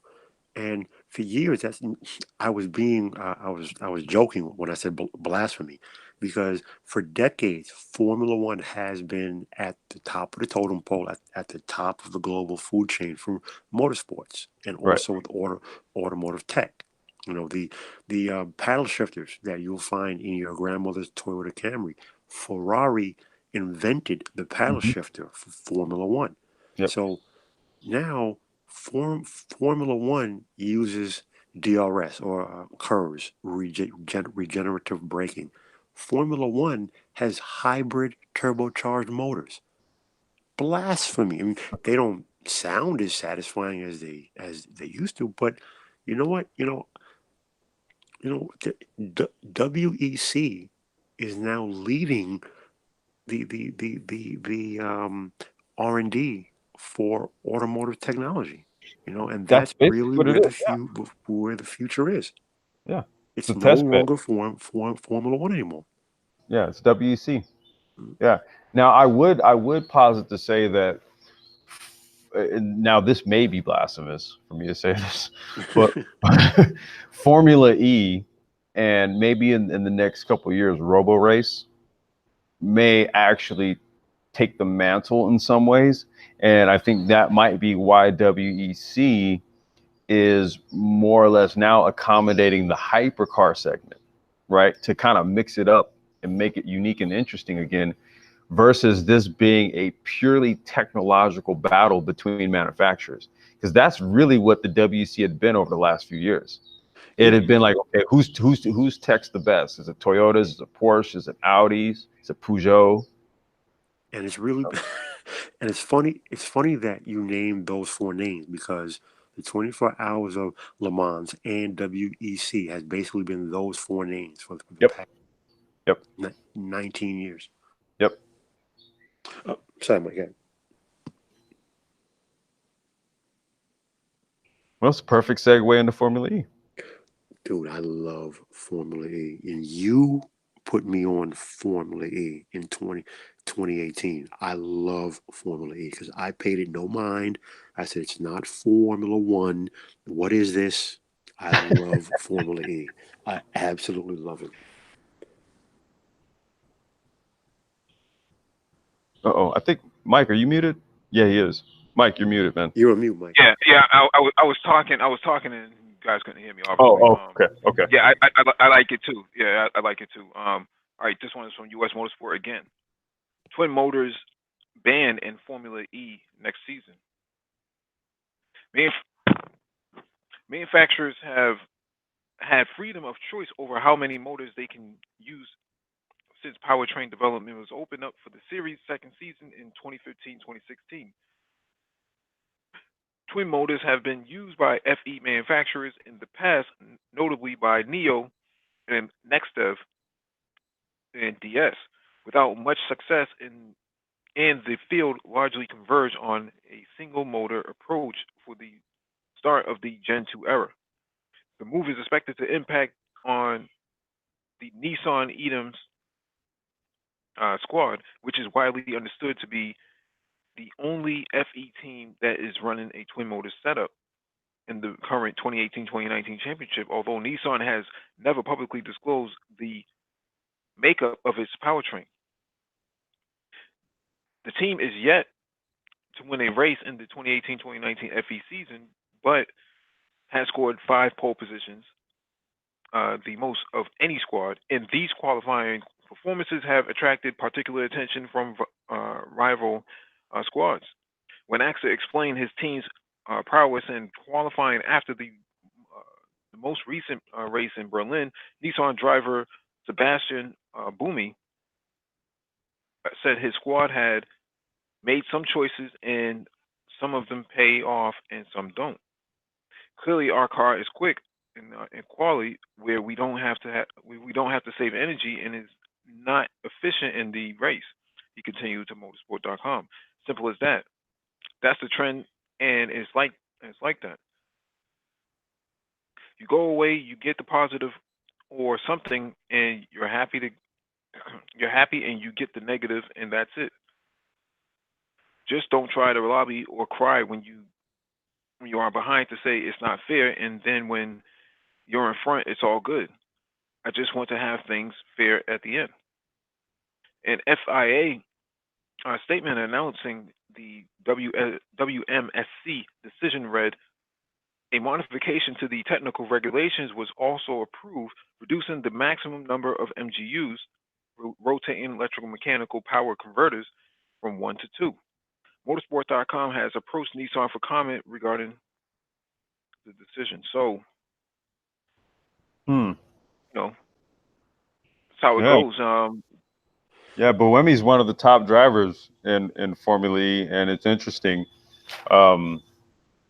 because, you know, the whole point of this, the whole point of this is kind of what we were just talking about as it relates to the WEC, right? So you have all these different manufacturers that have different approaches to drivetrain setups as it relates to Formula E based on the rule books, right? So you got you can run one motor and like a single speed gearbox. You can run one motor and you can run a multiple speed gearbox. You can run two motors, right, and a single speed gearbox. You can run two motors and a multiple speed gearbox.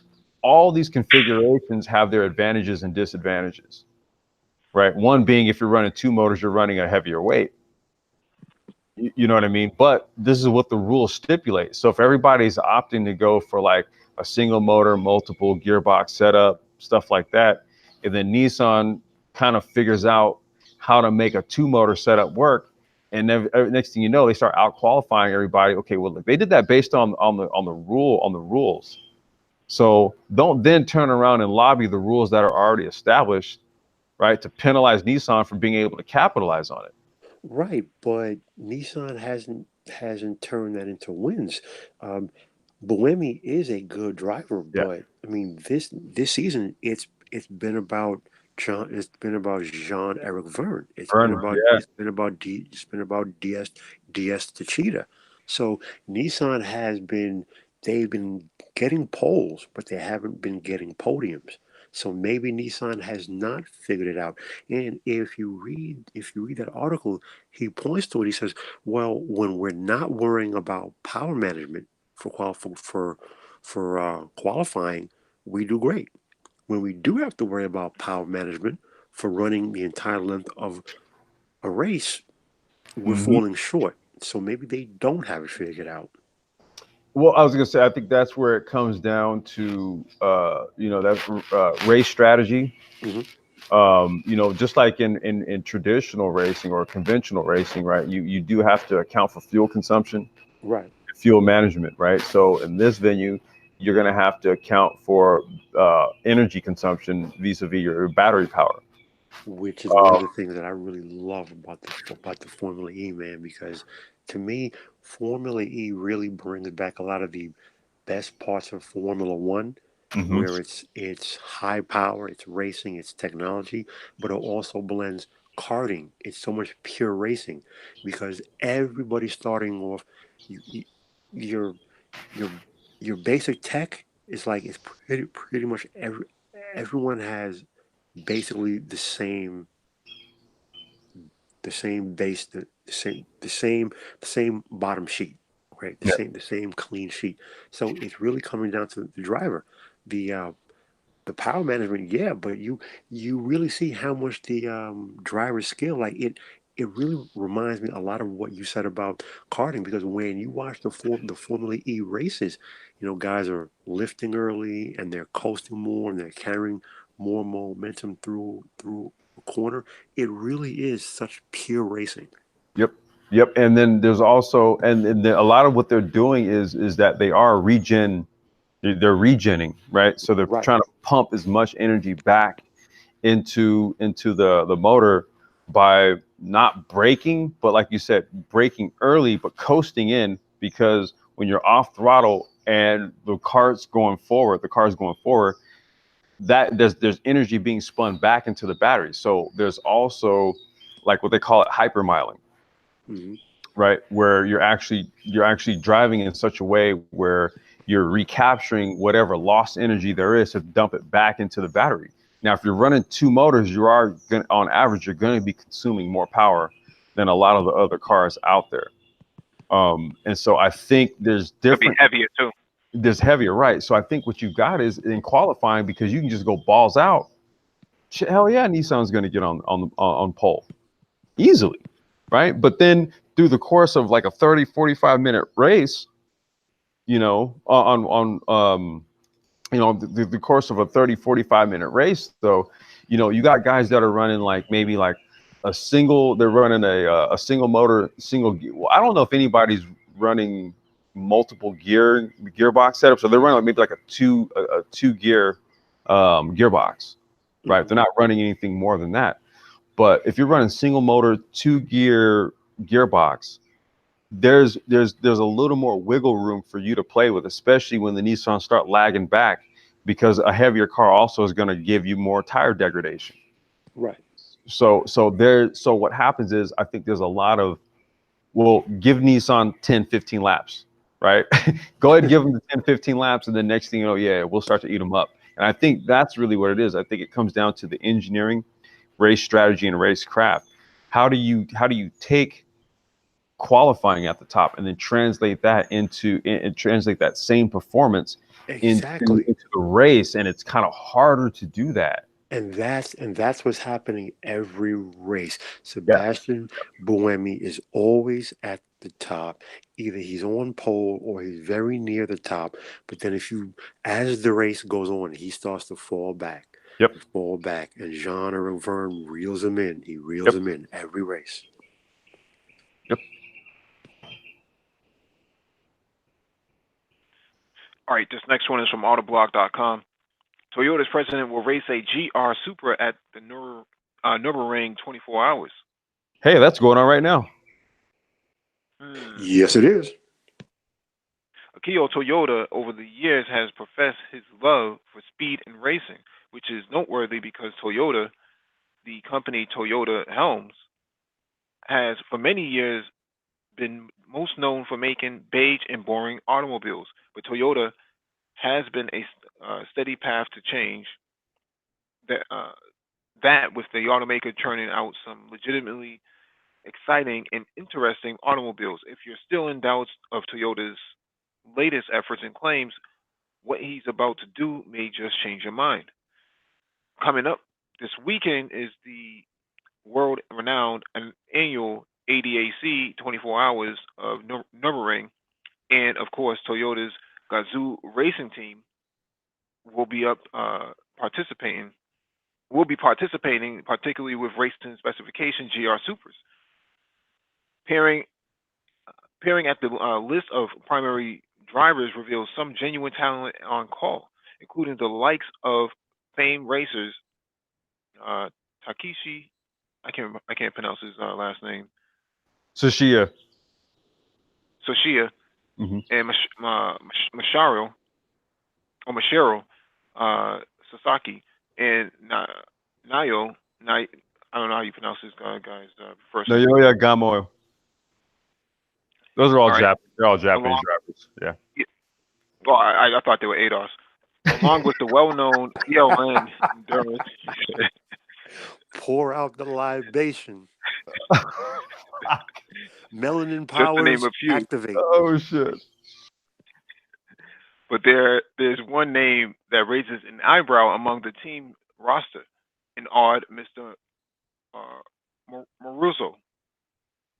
If you follow the series, you might be wondering who this new racer is. Well, according to multiple reports, that would be 63-year-old Akio Toyoda, who will be participating in this year's event behind the wheel of one of those racing spec Supras. Toyota will be using the Mr. Maruso as an alias. Toyota also confirmed to our friends at the drive that Mr. Maruzuro is indeed Akio. So my thing is about this Supra is that it's 90% BMW. Interesting. Whoa. Also Say that ugly. again. Say that again. Say that again. It's about 90% BMW. What? Why do you say that? Why do you say that, dude? The drivetrain, all the components inside, they're all they're all BMW components. Really? And it also looks like the BRZ. Listen, I was never a fan, and I'm still not a fan of the 2JZ Supra, but it looked 1,000 times better than this BRZ knockoff that he's calling the new Supra. So that's first off. Okay, I know that they came out with the new complex. Supra. Go ahead, Paul. Mike, I'm sorry. Go ahead. No, I was just saying that complex. The Supra is basically the badge version, Toyota's badge version of the Z4 from BMW. Wow. The Z4 from BMW is just a convertible, I think, and the Supra is the hardtop. So what I'm saying here is that I mean, this guy is so giddy about this car, but there's nothing Toyota about it. I see. I knew that they were relaunching the Supra. It was it came out to big fanfare last year, right? But I didn't quite follow like the technical elements. I had no idea they borrowed a lot of tech from BMW. No idea. Yes, sir. Wow. Huh. Learned something new. Yeah, and yeah. So it's funny. I understand that for a person who he claims he loves racing. He loves racing. He loved the last Supra. So if he loved the two JZ Supra so much, what the hell did he do with this thing? Okay, I mean, he was in charge. He ran the company. As, by the way, for those who don't know, this is his father's company. All right, so it's the family name. So he ran the company when they were doing the R&D on the two JZ Supra. So he ran the company when they were building the Lexus LFA. So clearly he has a flavor and a taste for racing. Where did he go wrong with this monstrosity? I don't get it. Well, I mean, Ellis Jackson says it was a business move in the chat, but and I get that, right? Toyota's trying to save money and they need to bring back a cheap supercar, not a cheap supercar, Right. cheap sports car. Right. The problem is that's not good for the Toyota enthusiasts, the super enthusiasts who have been waiting all these years. This is the same thing, or I shouldn't say it's the same thing, but this is the same delay that Acura had with the NSX. Everybody waited all these years for an NSX, and then they bring it out, and it's a dud. And Yeah. Right. that's not Yeah. what people wanted. Right. Yeah. Exactly. People with the NSX. People wanted an evolution of that beauty, which to me was one of the best cars to ever come out of Japan. What they came out with was a giant rolling iPhone, basically. Hmm. Yeah, it's interesting to say the least. Thai City says that it's a traditional slush box. I don't think it's a slush box. It's not a CVT. It's actually a ZF. It's a ZF transmission. And ZF is a German company. Right, but it's not. It's not like the same transmission that you find in a Nissan Maxima. It's not. That's a CVT. It's not an actual. It's not one of those. So. Hmm. So I'm it still, does. I'm It still does. It does buzzing. downshift. It does. Go ahead, Mike. I'm sorry. Right. No, I was Um, just gonna say it. It does. It does upshift and downshift a lot faster than a traditional CVT. So I think a CVT is something like two to 2.5 seconds or something like that on a shift. Whereas I think for a ZF it's something like 1.1 or something like that, 1.3, something to that effect. In a dual clutch digital transmission would be anywhere between zero point 0.9 to like 0.5 or something like that, or 0.4. I mean, Oh, I could kind of understand the BRZ, right? Toyota Subaru collab because both being Japanese companies, right? I kind of see it, but damn, dude, like, how do you pass this off as a Supra if it's mainly German? by the way, before we started this hangout, I checked in with the 24 hours of Nürburgring racing feed. The Toyota team, they were not doing too well. They were in ninth. They were ninth place in their class. So Mm-hmm. and falling, and they're not doing too well. So I don't know how. I don't know how happy guys are going to be knowing that the boss, the man who signs the paychecks, is there. So But this was the first year that they're running this car competitively, right? correct, yeah, because Well, I mean, I wouldn't expect them to be running up front with like, say, like the the AMGs and the GT3s and stuff. I think because I was watching it earlier. Who's actually running running at the top at the moment? Manti Racing. Who else? Manti. Yeah. Okay. I'm primarily following the TCR class. Oh, okay. Right. You got the WTCR cars that are running. Mike and I, we've discussed TCR like in great length. I'm a huge TCR fan, so I've largely because you got like all of the main WTCR teams that are actually running there right now. Right. The Hyundai teams, Volkswagen. They're all basically running there. I know like Rob Huff. Who else is the Honda's running also? What's his name?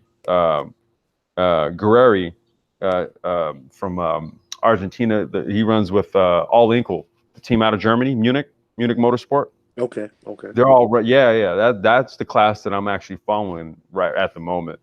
But yeah, I'm watching it all, right? But keenly, I'm looking at the TCR class. But I don't know for like the first time out, I really wouldn't expect the Super to be running up front. I mean, I would imagine they would have to probably work out a lot of bugs and really try to figure the car out in race trim. Yeah, but I don't know. BMW did all the labor anyway, so. No. Yeah, but I would kind of, but I don't. Listen, I understand that it's their first time out, but this is Toyota. We're not talking. I don't know. We're not talking Suzuki or something. It's Toyota. Ford hadn't been at Le Mans since what, 71 or 72. They came out with the new GT 2 years ago, and they won their class first time out. That's Yeah. I expect the same thing from Toyota. I just do. They have too much expertise to throw around to be in ninth position and dropping like a rock. All right, let me get to this next article. This one is from Autosport.com. Mercedes F1 reliability being saved by mechanics. Hamilton's car required precautionary sensor change before qualifying, but its location gave Mercedes a significant job to complete before qualifying began. Mercedes control electronics and energy store in George Russell's Williams was also changed ahead of qualifying, following the previous race in Canada, where both works Mercedes suffered minor setbacks, and the customer racing point of Lance Stroll had a fiery failure.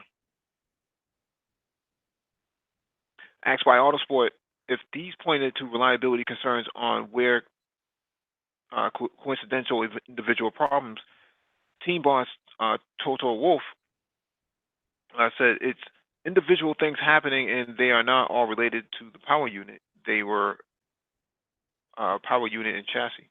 Today we have a sensor issue.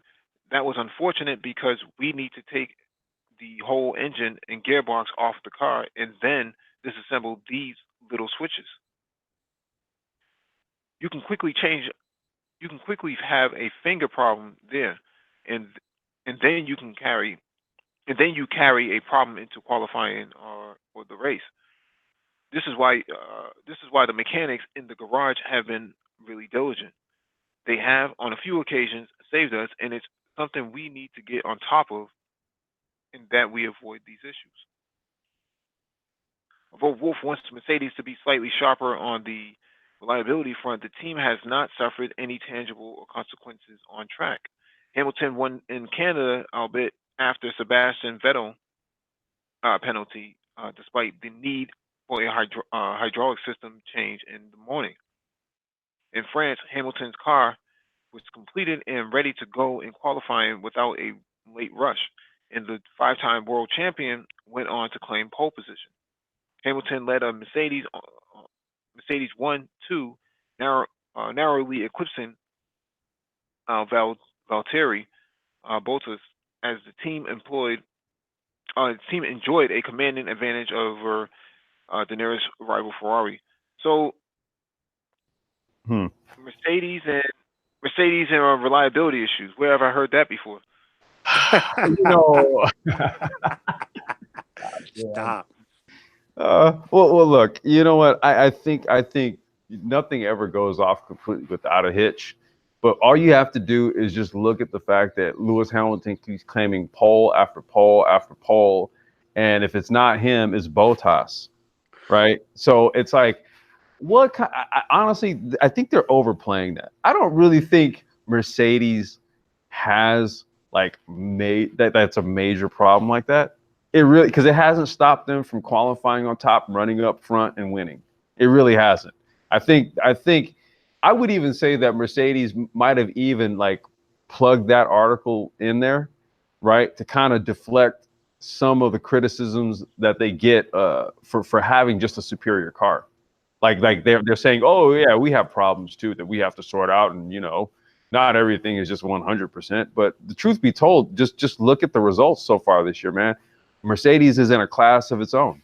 Literally in a class of its own. Yeah. Seven races, all seven have been Mercedes. Two by Huh. Bottas, five by Lewis Hamilton. All Yeah. right. And Lewis Hamilton, as he has done each of the previous 4 seasons, he starts off slow. The middle of the season, he will literally run off 5, 6, 7 wins in a row and run away with the World Drivers title once again. And what has been the talk? The talk this season has been that Mercedes is going to run away again. No one is competitive. McLaren and Ferrari were having engine update packages. They both bombed. They're still having reliability issues. Max Verstappen is the quote unquote new golden boy. He hasn't had a single win. Okay. He's nowhere near in the drivers championship points. So with all this talk, it's like people are literally saying that they don't want to see another front row lockout by Mercedes. And what do we have right now going into Front row lockout. There you go. Yep. There you go. Yep. That's why, honestly, I think this is actually Mercedes literally playing up a minor issue. That's exactly my thought. Yeah. Exactly. Yeah, they're playing up a minor issue because I'm subscribed to the Autosport YouTube channel, a few of the other racing channels where they're always reporting on F1 heavily. Okay. And there's just a lot of paddock talk of just about how just Mercedes is just the car has just been in a class of its own for the past few seasons. You know what I mean? So in order to stave off deflection from that, I truly believe that's Mercedes playing up a very minor issue, like a sensor. Bro, when I saw this story, the first thought that came to my mind, this literally came from Toto himself. Like he just did it just to mess with people. Yep, I agree. That's exactly what I think it is. Our mechanic saved us. Saved you from what, dude? You're kicking ass. Saved you from what? And that whole thing of Vettel being penalized in Canada, go back and watch that, dude. Like that's Vettel being Vettel, dude. That's him trying to overcompensate and try to do something stupid because he had the win. He overshot, and he got a 5-second penalty, and that threw him to the back, and that gave Hamilton the win. Listen, you know what? How many times has Vettel done that? He screws himself all the time. Dude, Sebastian Vettel was supposed to be the next Michael Schumacher. He won 4 titles in a row. 4 titles in a row. He was supposed to be the next Schumacher. Once he left Red Bull, what has he done? He went to Ferrari, and it's just been one calamity after another. What has he done? He's done absolutely nothing. What has Lewis Hamilton done since then? He's won his own 4 to now pass him. Now he has 5. And in my mind, he's about to win his 6th. He's going to win his 6th this year. And the crazy part about it is this. I think Ferrari has a better car than people think that they do. The problem is Sebastian Vettel is the number 1 driver, and Charles Leclerc is the number 2 driver. They need to dude. make Charles Leclerc the #1 driver because straight up, he's a better driver than Sebastian Vettel. Straight up. Right now he is. You're right. Yeah. He is. Yeah, he's the better driver. And if they made And him the #1 driver, I bet you Ferrari would be more competitive. and dude, you know what? All this talk about Max Verstappen, dude. From what I've seen on track, Jean Leclerc is the second best driver on track Yeah, after Lewis Hamilton. he From what is. I see, Yeah. you know what? You know what? No, let me scratch that. Scratch that. I would say Jean Leclerc and Valtteri Bottas. I would tie them both for being the second best behind Lewis Hamilton. Well, now the other person. I think the X factor here is the Mercedes test driver Esteban Ocon. Yes. Okay, because he was in last year. I'm trying to remember who he ran for last year, and Um, this dude turned in some gnarly performances, and he was in a car that was largely underpowered. the team Oh, I can't remember. the team that Lance Stroll's father literally is bankrolling. Yeah, That's where he was. yeah, he was They running like forced him out because he doesn't have he doesn't have his own sponsors. yeah. So Mercedes picked him up as a test driver, and from what I've been reading is that He's in his fast. test sessions he's actually quicker than Valtteri. He's fast. He's Yeah. fast. In fact, you know what? You know what? Okay, I'm gonna change again. I'm gonna say I'm gonna say Hamilton 1, Jean Leclerc 2, Bottas 3, because Valtteri has been pushing Lewis all season in qualifying, but when the race Race starts, he happens, ain't got nothing. he runs away with it. He runs Yep. away with it. Lewis Hamilton runs away, and boo, he is such a strong driver. Lewis Hamilton, he's strong. He's fast. You can't pass him. He doesn't make mistakes. I mean, And he when intimidates the shit out of everybody else. he does, because he's so good. I mean, every team. What are He's they like a all? robot. He's What's like that, a Mike? what? It's like a robot. He is. Yes, yeah. Yep. Oh, and you know what? We have an article. I was gonna say, we'll save it until the end, but I'd like to think that the people who are commenting in the chat right now, they know he's Well, black. well, He has cornrows.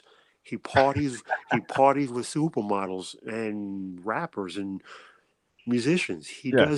He is like the Allen Iverson of Formula One. He really is, and he doesn't apologize for his blackness. Wait, I just wanted to answer Ellis. Now, how do you figure Ferrari has a better car? No, I wasn't saying Ferrari has a better car. I'm saying in the Ferrari squad, Charles Leclerc is the better driver. He's better than Vettel. And what I'm Right. saying is that if you made Charles Leclerc the #1 driver, because he's the #2 driver. Matter of fact, what was the first race of the season where I think Leclerc actually qualified? He was like second. I think he qualified second. I want to say Azerbaijan, Yeah. Okay. And no. I don't. Was it Azer? or It might was have. it China? Oh man, I'm trying to remember It which was race it either was. Azerbaijan or China. In fact, you know This what? is It early in might the have been season. China. Yeah, this was early in the season. He qualified second, and the only reason why he didn't win that race is because he suffered an engine failure. Right. Okay, he suffered an engine failure. Then there was another race where he had to actually cede position to Vettel. Or what it was that he was running up on Vettel, and they told him to back off. And dude, he was clearly pissed in the cockpit. Yes. Yes, he was. So what I'm saying is that Ferrari would be showing stronger, right? If they upped him, or if they basically said there's no team orders, basically. Okay, there's team orders, dude. He has to run behind Vettel. And like I Yep. said, Vettel is the type of dude, when Hamilton puts heat on him, Vettel cracks. Always. Always, dude. He always Yep. cracks.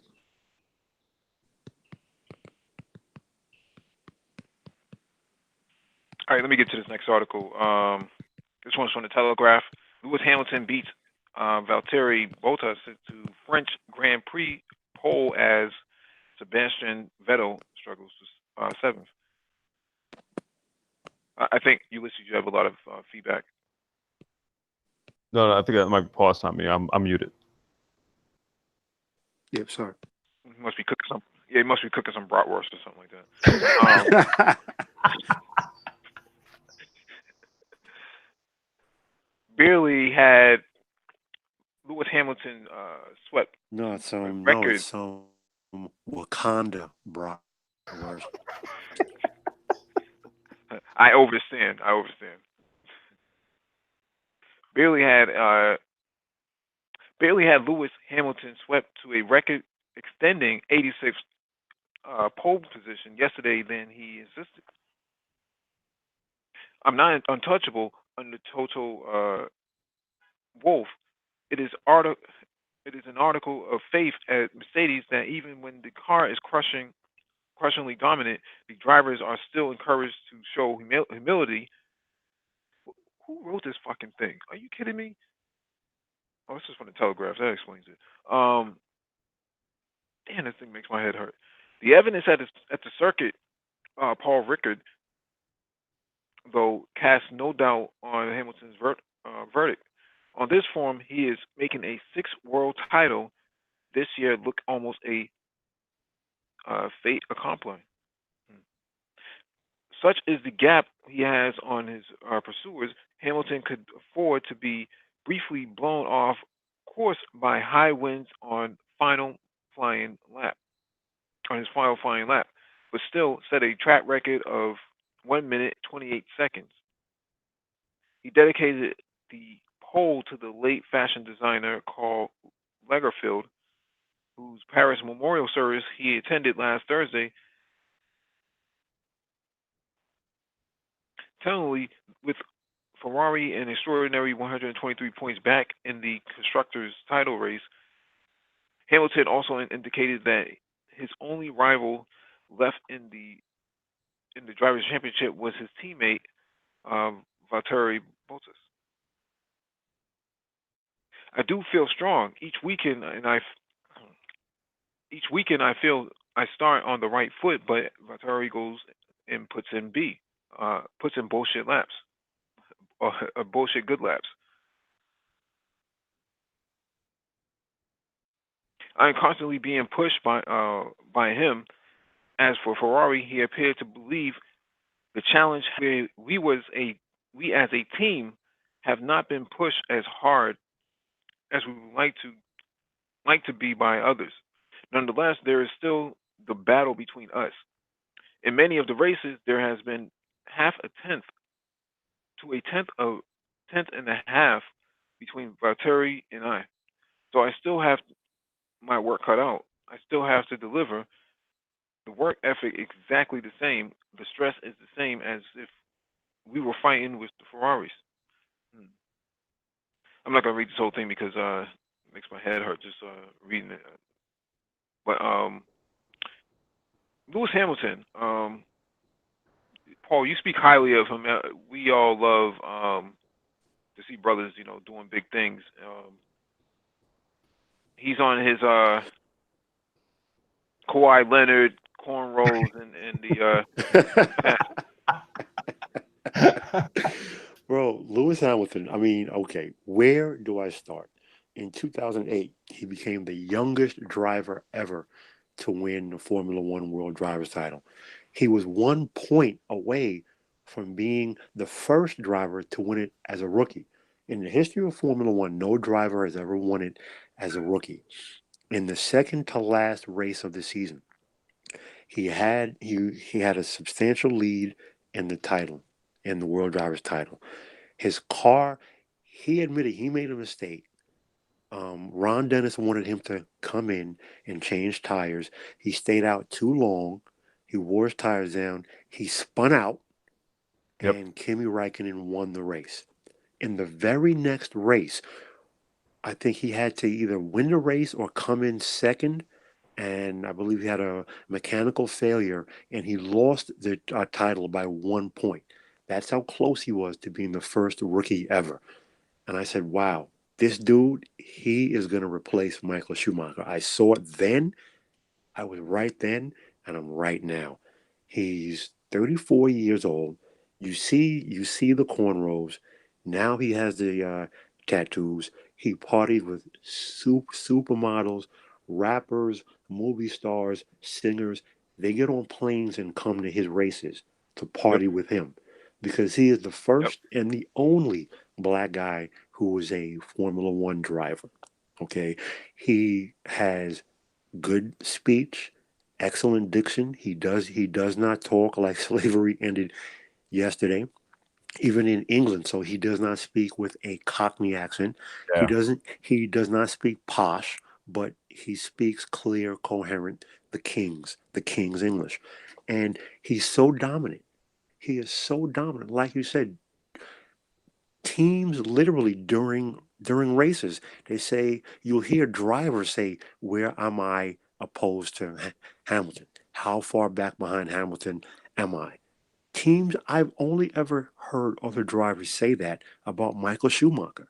Teams are literally intimidated by Lewis Hamilton. And yet, what have been the only negatives that people have had to say? Why does he wear cornrows? Why does he have so many tattoos? Why does he party so much? Earrings. There's no. Why does he have earrings? He Yeah. doesn't respect the sport of Formula One because after a race, he will literally get off the podium. He'll leave the post race conference. He'll shower. He'll dress. He'll get in a helicopter, go to a jet, and go somewhere and party. So he doesn't respect the racing. Yet he puts in the time. He watches film. He walks tracks. He works with his race engineers, all of which is clearly evident. The team loved him. Toto Wolff loved him. Nicky Lauda, may he rest in peace, loved him. And it's evident by the fact that he has 5 titles. He's leading in the championship, about to win his 6th. I cannot say enough about this young black man. Yeah. I can't. And Ty City 87 says Lewis Hamilton is the product of an involved black father, and he gives him credit every chance he gets. You goddamn right, bro. Damn right. It was his dad that was there. You go back to his footage from his karting days when he was a kid. Who put him in the cart? It was his dad. His dad was wrenching for him, put him in the cart. His dad has been 5 years old. Yep. Dad has been there the whole time.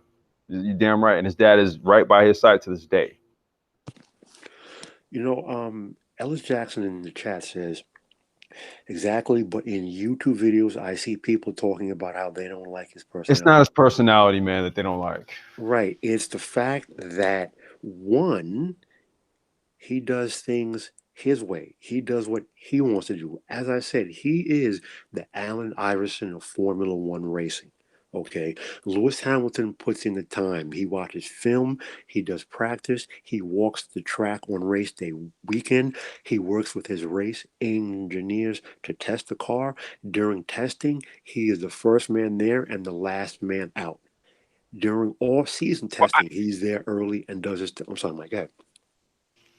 No, I wouldn't exactly say that he's the Allen Iverson, because Iverson had his moments where he talked about practice. Practice. We talking about practice. Man, we talking about practice. Very true. Practice? Not the race. Practice. Practice. Right. You're right. But right. So I wouldn't line him up with Iverson, but I would definitely say he's there with Kawhi Leonard. Just abnormal. If you look at Kawhi Leonard's hands, they're extra inch or something like that. His fingers are extra inch longer than long. He's like a mutant, man, but he's gifted, right? So I would definitely throw him in the same category as Kawhi. I think you know what, man. I think with Lewis Hamilton, man. I'm sorry, Paul. Go ahead. I'll go after you. Ty City 87. With respect, I would not say he's beating whites at their own game. He's beating racing at his game. See, one of the things that we're talking about, it's not, racing is not a white people thing. Racing is racing. There needs to be and there should be more black men in racing. There's no reason why it should. It's a cultural thing. It's whatever. But Lewis Hamilton, he's black and he's young and he parties and he drinks and he hangs out and he does magazine covers and he's a rock star. He is Formula One's rock star. So go ahead. I just wanted to say this, man. Like, as somebody who races, there's who you are, right? Just like kind of how we're talking right now, and I'm sitting outside. I got my daughter over here, and, you know, we just kind of hang out. We're having this discussion, right? And then I know I'm not this way when I'm at the track, and when I know we gotta basically line up at the grid in 2 minutes, right? And so we're walking the carts down to the grid, pull the carts down onto the ground. I throw the helmet on, and then I get in the seat, and then I sit there. Dude, I ain't the same person.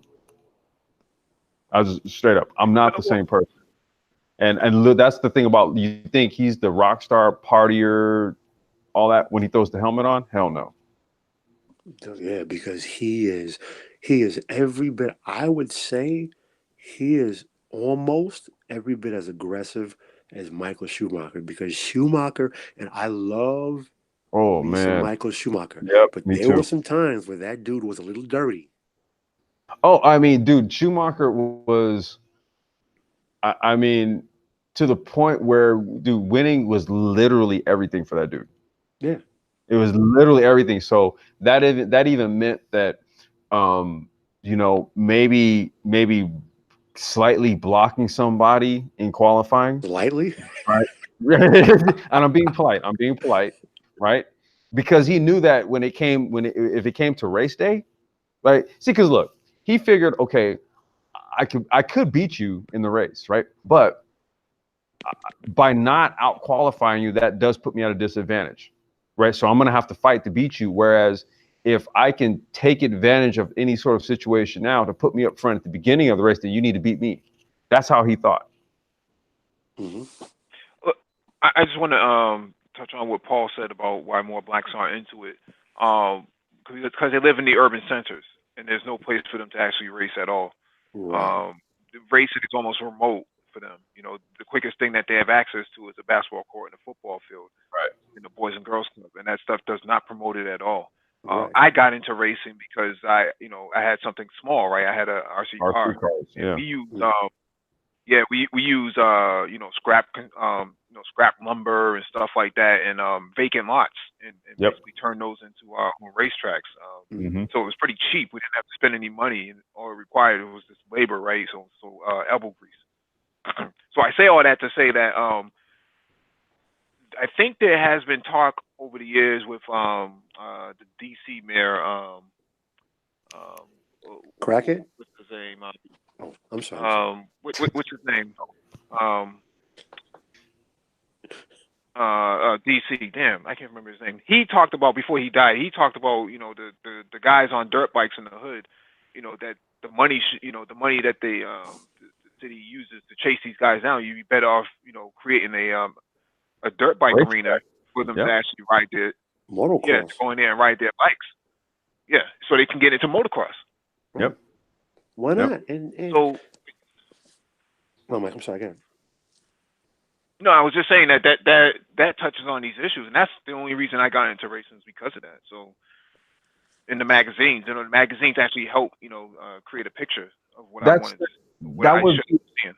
But I was just saying, in that environment, Mike, okay, that's like the easiest way, right, to get into it. And then from there, as you start to grow in terms of your own experiences in racing. Because like I literally, dude, when I was a little kid, I started in karting, right? And then when my parents got divorced, that was pretty much the end of that. But then I was able to do RC cars, right? So then I was toying around, was doing RC cars and all that type of stuff.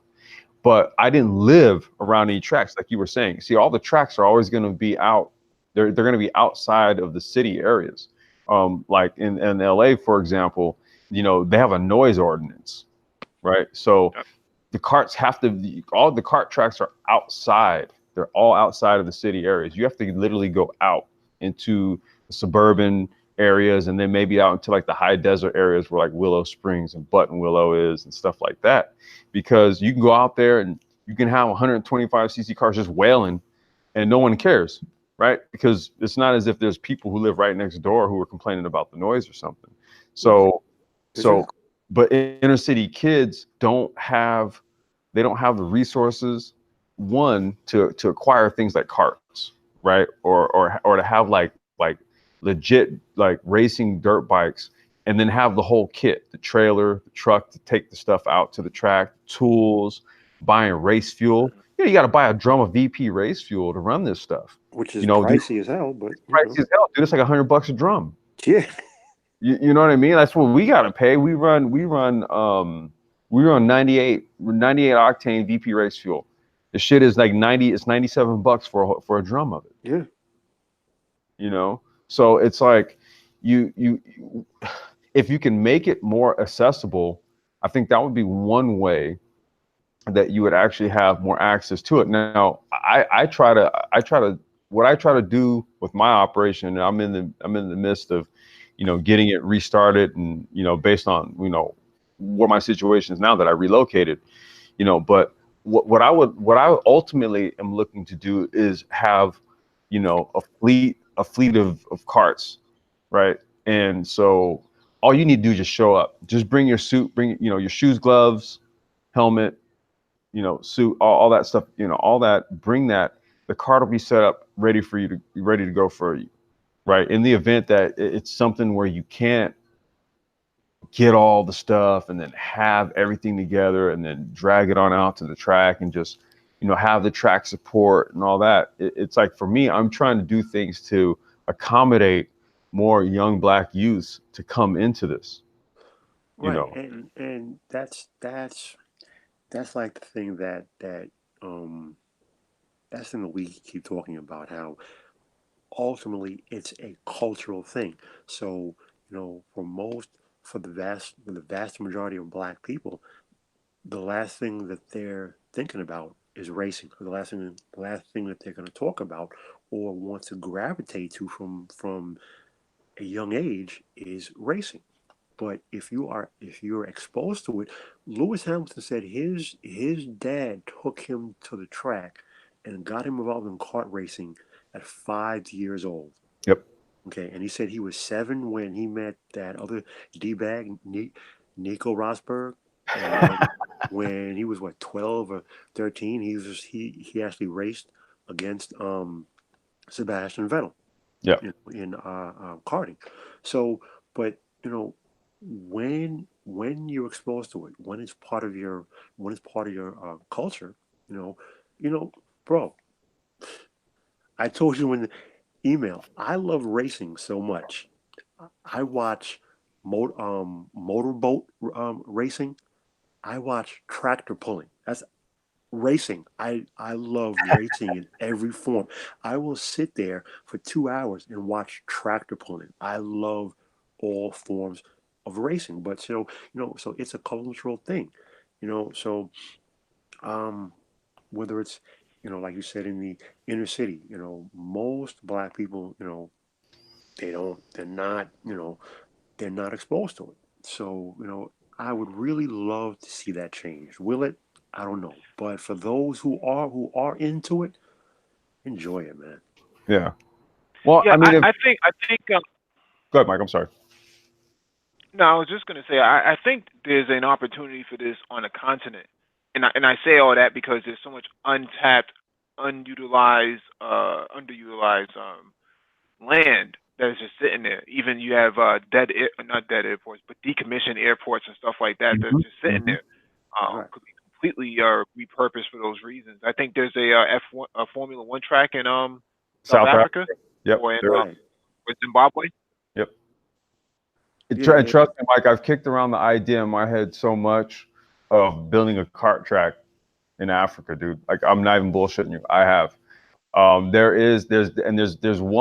There's actually a few African drivers that are of note. There's a few of them that have been running in some of the FIA, like on the FIA level, kart championship races. There's this one cat, Cmplxdsn. He's from Morocco. There's been a couple of others. There's also this kid. Oh man, I can't remember his name. He's Jamaican.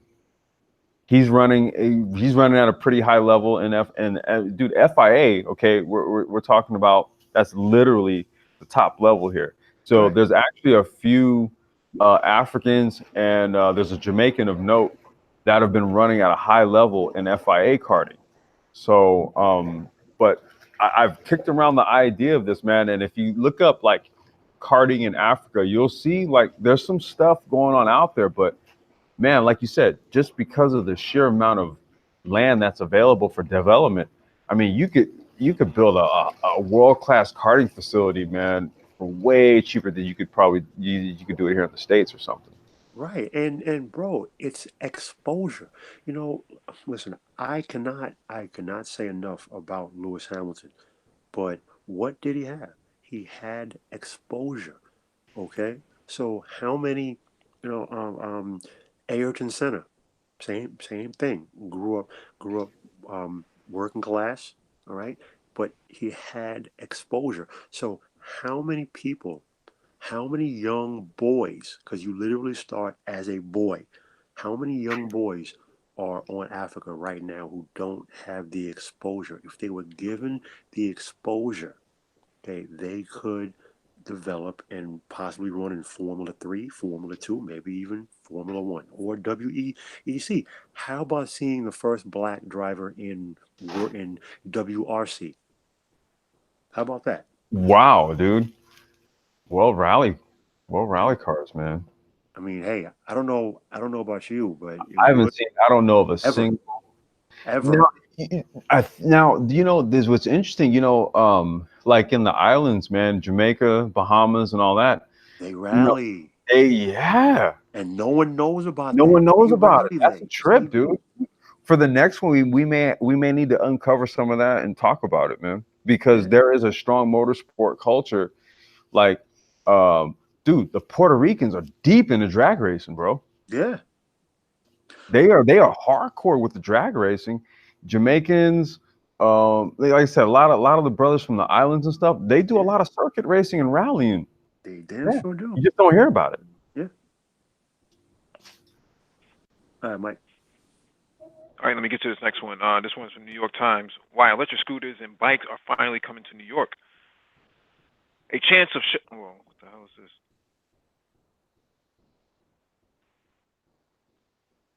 Okay. Have you ever ordered food to be delivered to your office or apartment? If you said yes, you help change how every person will experience New York City streets and sidewalks. The food was most likely transported by a worker using an electric bike, some of which were illegal in the city. But electric bikes, as well as electric scooters, will soon be illegal thanks to the state lawmakers. So watch out. What? State lawmakers state lawmakers reached a deal to legalize e-scooters and e-bikes. The law, which allows cities and towns to set local rules for the devices, would take effect over the next year. Basic rules: e-scooter users must be at least 16 years old, and e-scooter and e-bikes are banned from the Hudson River Greenway in Manhattan. Scooter rental companies like Bird and Lime can now operate in the borough. In the early 2000s, the city tried preventing a large group of cyclists from gathering in Union Square. Later, the city began creating pedestrian plazas and rethought the role cars play in the streets. Bike and scooter regulations went into high gear around 2013 when New York City's bike sharing program debuted. It offered traditional bikes that were parked at one docking station and could be returned to another. The politics. The legislative session in Albany is ending, and a lot of major policies are hammered out at the last minute. State lawmakers were responding to a crackdown on e-bikes that began in New York City in 2017. The technology, a writer at Streets blog, which focuses on mobility, said last month, thanks to a pile of startup cash, a struggling transit system, and some major advances in battery technology, the e-bike market is ripe for a huge expansion in New York. The editor of that website, Gersh Kuntzman, what a name, told me there was one more reason. Electric bikes proved to be very popular in the city sanctioned bike sharing program. Those bikes, he said, give you a little bit of a boost. you can get to work without being sweaty. He added, these are concerns people have. So I find it's interesting that I get one area that they may have a concern of, right? So a e-bike might pick up speed to about 40 to 45 miles an hour. Okay, that's beyond what a 50 cc scooter should be doing if it was gas based. So I get the concerns there. But what I don't get is an e-scooter that you stand up on isn't doing 40 to 50 miles an hour. It's only doing about 15 to 20 at best. So it's well within the range of a 49 cc engine on a scooter that doesn't require a Class D license. So what's really the problem here? Okay, there's a couple of things I want to unpack with this because maybe the people listening to this may or may not know this, but I'm part. I do development and I work with a company, BM e-bikes. They're out of Northridge, California. I'll do a screen share in a minute. Now there's bikes that are built at the facility there that are legal, and then there's bikes that are kind of quasi-legal. And so what they need is like special clearance from like the Department of Motor Vehicle, because some of these bikes that we built can do about 60, 65 miles an hour. So to some extent, I can understand why e-bikes would be illegal, but I'm saying that's going to be, well, in California, for example, an electric bike can't have an output, or a legal electric bike can't have an output of more than 750 watts, I believe it is. Okay. So, if it's built at, with an output of 750 watts or below, there's basically nothing that differentiates it from just a regular old bike. E-scooters, okay, now that's a little bit different because of the advent of, a lot of the rideshare stuff that's going on here, and because people just have kind of shown that they're not exactly like skilled, if you will, with riding something like as simple as an electric scooter. There's been a lot of incidences with traffic, people crashing on them, not wearing helmets, stuff like that. And I'll be real with you, on an electric scooter at 20 miles an hour is pretty damn fast. I zip around. I have a modded Segway that I roll around with my daughter all the time, dude. And we bone out on that thing. And most people trip out like when we're as fast as we're going. So I can kind of see where people who just don't necessarily have like the balance and stuff like that, where it could be an element of danger, not only just for them, but for people who are like driving cars, who are also in traffic. Hell, even pedestrians, man, people who just, they don't really pay attention to what's around them, don't know how to like stop, maneuver. Especially in Manhattan, and for anyone who has never been to I've never even been there, so dude, it's insane. Manhattan traffic is insane. See, most people who have never been to New York, when you say New York, they picture Manhattan. What they don't understand is New York City is composed of 5 different sections on 4 separate landmasses. Manhattan is one of those 5. All right, that's not New York City. That's only 1/5 of New York City. However, Manhattan is a different animal all by itself when it comes to traffic. So everything that you just said readily applies. So I understand where that mindset comes from. But still in all, to make them illegal in the borough of Manhattan, but they're legal in the outer boroughs. Everywhere else in New York City, they're fine. You just can't use them in Manhattan. Right. Which is also funny, because if you ever go to Manhattan, every one of these restaurants that delivers food, especially the Chinese restaurants, those guys are all using e-bikes. Every last one of them. Yeah. And I don't know if you guys can see my screen here, but this is basically the line of electric bikes we develop. Now, we do more than just mountain bikes, but these are kind of like multi-purpose. So they can be used strictly for mountain biking, or just for city use and all of that. But we manufacture them all in-house out of Northridge, California. So it's something that is it's normal, right? That's why I was kind of like, wow, that they just legalized this stuff. Like I didn't know there was some sort of statute that made them illegal. So that was interesting. I didn't know that's what it was in New York. Yeah, it's it's crazy because what really caught my eye is New York City is the largest city in America by far, by a very wide margin. But it's funny to me how you can use these things, or rather, they're legal in the outer boroughs, but they're not legal in Manhattan. Again, I understand about the traffic and the concerns and the pedestrians and everything else. I mean, the cabbies are absolutely, they're the worst. But when I look at this and I look at the politics, which is why, I asked Mike the question. It seems to me, you know, someone is trying to prevent something, or there may be like there's money involved somewhere. Like someone doesn't want this to happen, or someone only was trying to maybe corner a market to direct profits to their crony, whatever. I just don't see this as being a logical reason, as to why this has been banned up until this point.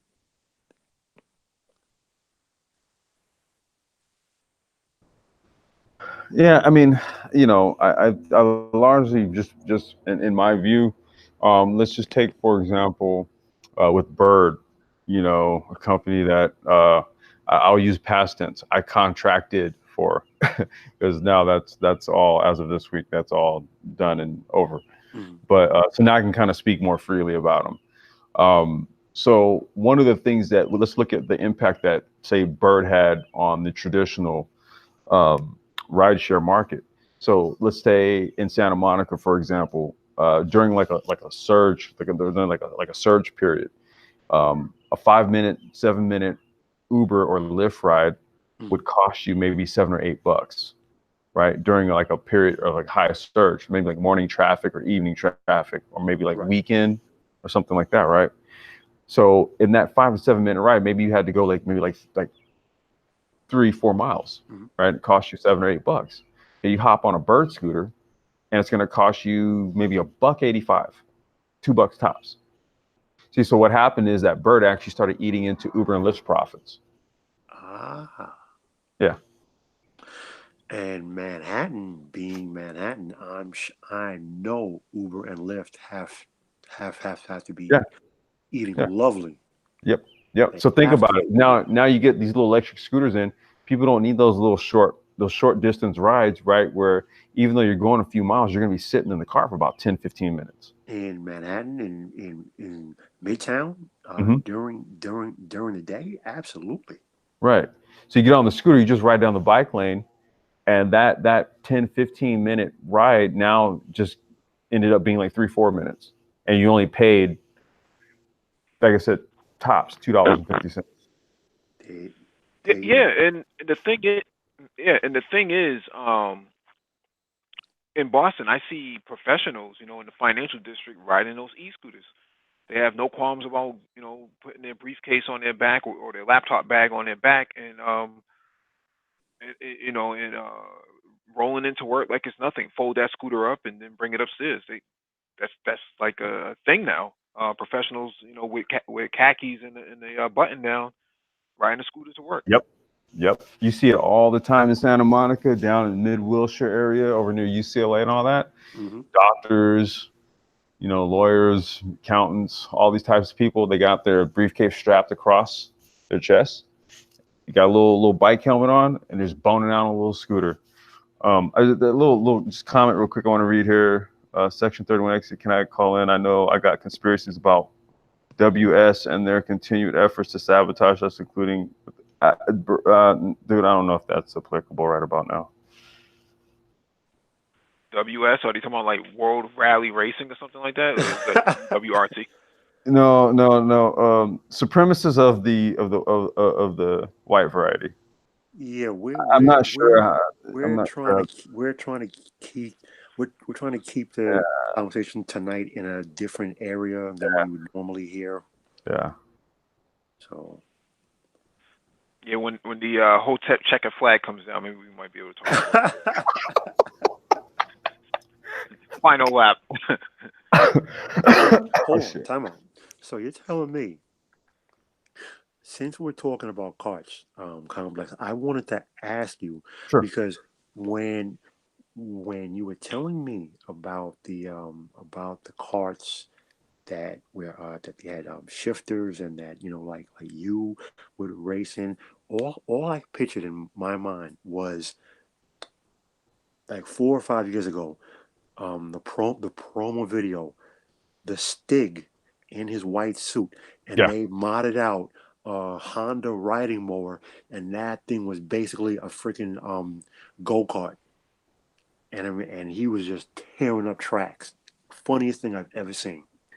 Yeah, they got those racing mowers, man. You know, like in the Midwest and stuff like that. All that stuff is like super popular, man. And I saw something recently, man. Like Honda, literally a Honda factory hot rodded one of their own little riding mowers, Right. and they put like just some insane engine in it, man. That thing is just blowing out, man. It's Mike, stop. Comedic champion.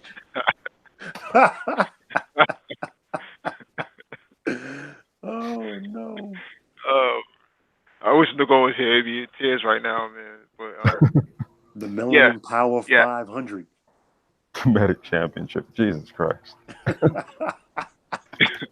Oh man. You have to laugh so you don't cry, man. Yeah, you I have mean, to, look, man, bro. let me tell you something, man. Like, look, racing is serious enough as is, right? So, like, I never take all of that stuff. I don't take that to the track. Like I said, man, when the helmet goes on, man, it's a whole different mindset, And right? bro, It's not because look, racing, you're not racing against other people. You're racing against the clock because the quickest person's going to win. yeah, that's it. And ultimately that's what it is. And that's one of the things that I love about racing because it's so pure because ultimately the way I see it, I'm racing against me. That's one of the things that I love about racing. You're racing against yourself. You know, you're racing against yourself. It's so pure. That's why I just love it, man. I mean, you're lowering your time, lowering your time, lowering your time. It's Yeah. just, I love I'm it. surprised, Paul. You don't have. I'm surprised you don't have the any powerful computer running those race simulators. You know, with the seat and everything else to go with it. Mike, honestly, bro, I have thought about it for years. I've toyed with it. I've toyed with it because, bro, I go back to the PS1 with Gran Turismo, to the PS2, Hmm. to the PS3, to the PS4, Gran Turismo 1, 2, 3, 4, the Mm-hmm. the prologue, the prelude, the PS, the this, the that, and but I I just to me it's too geeky. It's They're starting lackluster. to take they're starting to take the esports element of racing way serious now because you had maybe like 3-4 years ago you had a Gran Turismo tournament, right? It was an online race tournament, and what ended up happening was that the winner actually got to test a real GT ride, like it was the Nissan Nismo GTR. Right. Yeah, like you literally because of the physics of the actual uh, the Gran Turismo game itself, it translated very closely into a real car. So that Right. means that But if see, you could, yeah, but the thing for me is this, right? And bro, like I said, I go back to the PlayStation 1. I've seen the thing on video my entire life. Dude, until you get in a car and you run around the Nürburgring Nordschleife, nothing nothing prepares you. compares. Yeah, That track was literally cut into the Eiffel Mountains. It's on a mountain. Nothing prepares you for you're literally going downhill. And it doesn't translate on video. So like when you watch the 24 hours of Nürburgring, which is going on right now, you're literally going uphill or you're going downhill. You know, after you go through Callan Hard, you go through miss, you hit the hairpin, then you hit Brideside. Ex Muller is straight uphill. Yeah. You literally seeing sky. You don't even see the freaking um pavement until you crest.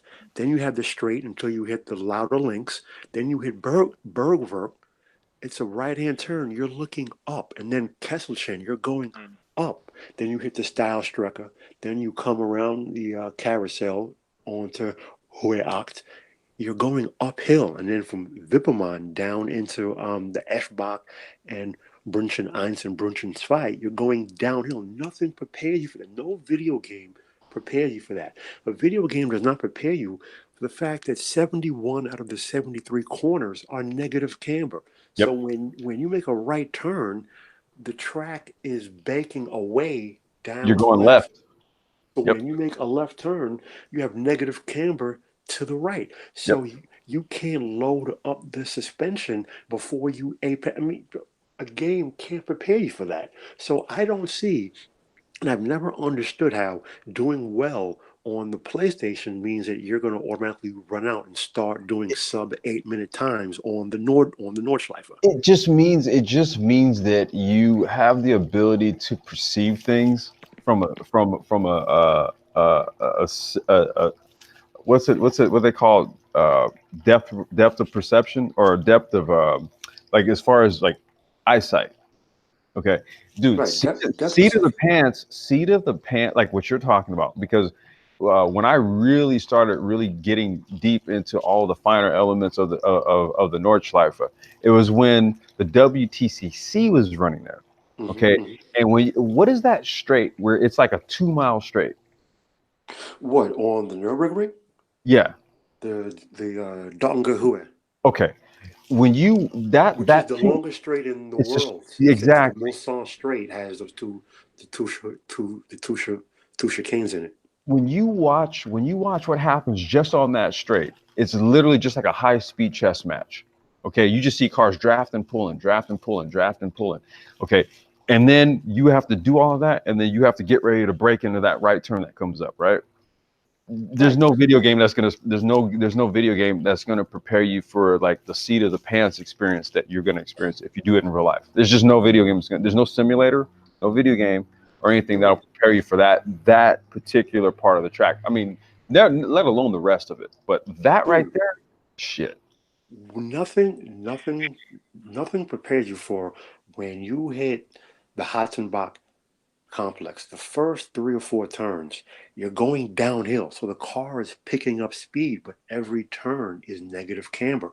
But as you progress through the complex, every the distance between the S's, it gets tighter and tighter and tighter, but you're going downhill, so you want to keep picking up speed, and that's why you see so many people, they turn out at the 8th and 9th corners of the Hatzenbach. All right, Mike, go ahead. We're sorry, man. You're sorry. No, I was just gonna say that I think some of the new systems for PC and whatnot have this mechanical feedback. I saw a video by Archie Hamilton Racing about a month or so ago, and they put him in one of those systems, and he said it was almost one for one, just like the real track. And they put you in that system first before they even put you on the track. That's how similar it is. And he's a professional race driver on YouTube. If you look him up, AHR Archie Hamilton Racing. Oh yeah, Follow him on YouTube. yeah. He's I like his content. Yeah.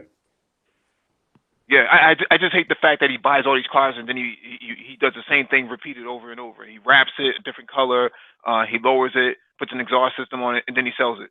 That just pisses me off, man. Well, he's also a millennial, so you know that's like that whole stanced thing. So you know. Oh God, don't. You know what? Don't bring that up. Don't bring that up.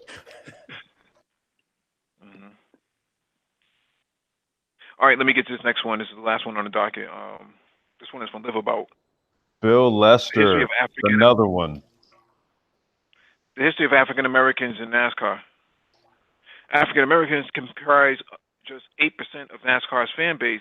Programs like Drive for Diversity, which started in 2004, aim to expand the reach of historically underrepresented groups in the sport through a series of internships, pit training programs, and driver courses through rev racing.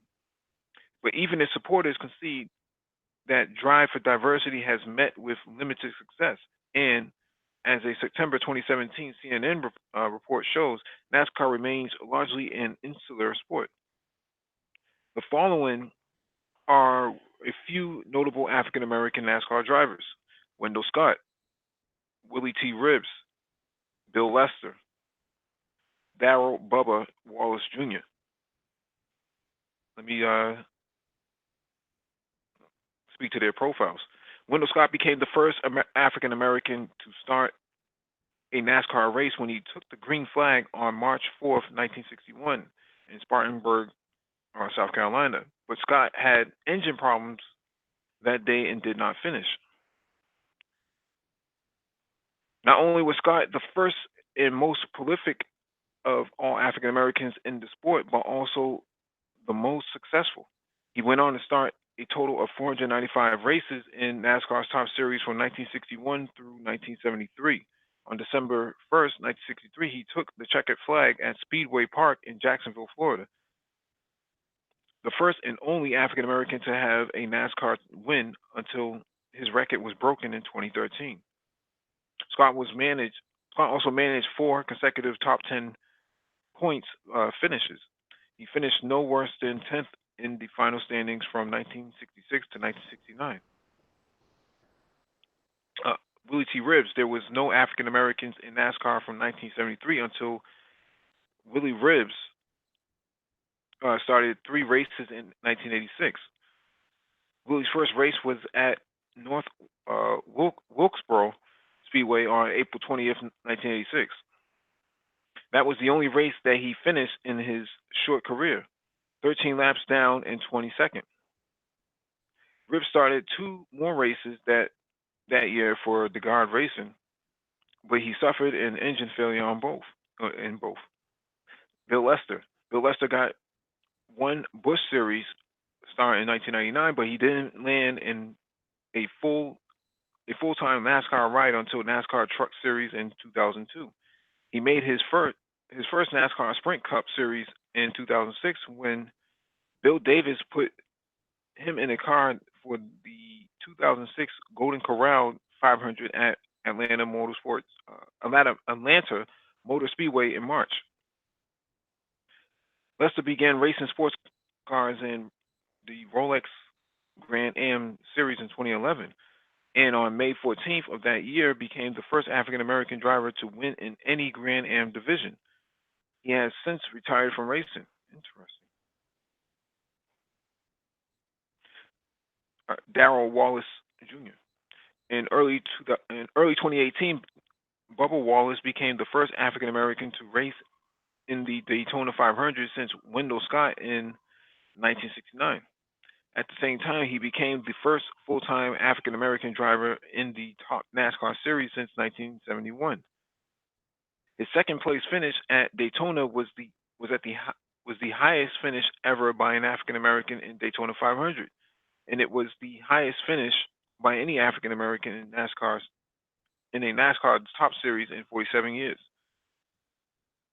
Born on October 3rd, 1993 in Mobile, Alabama, Wallace started racing cars at 9 years old. He launched his NASCAR career in 2010 with regional races in the K&N Pro Series East, and actually in May 2012 with an Xfinity Series race at Iowa Speedway in May, where he came in ninth. In October 2013, he broke Wendell Scott's record with a NASCAR Camping World Truck Series win at Martinsville Speedway. Other career highlights include finishing sixth in the Xfinity Series 2016 season opener at Daytona, and making four starts for Richard Petty Motorsports as a relief driver in 2017 in the Monster Energy Cup Series. This is interesting. I didn't realize all these guys were involved in this. Yeah, Bill Lester's another one, man. Like he's run a few, and you guys hear that in the background, dude. That's not me using the bathroom, dude. That's the pool. Um, uh, Bill Lester, yeah, he ran some NASCAR races, but really, what Bill Lester is known for is sports car racing. That's how that I followed him a lot when In which series? he ran I think it was like SCCA. I Really? think he ran in the SCCA. Yeah, he ran a few. I think he ran like prototypes in the Continental Pirelli Continental Okay. tire series as well. So he did some NASCAR stuff, but really, man, because Bill Lester, he thing is the dude was like I think he was like a mechanical engineer. I forgot where he was a mechanical engineer from, Mm-hmm. but the dude also was just like a real sharp shoe. He could drive, man. He could drive his ass off.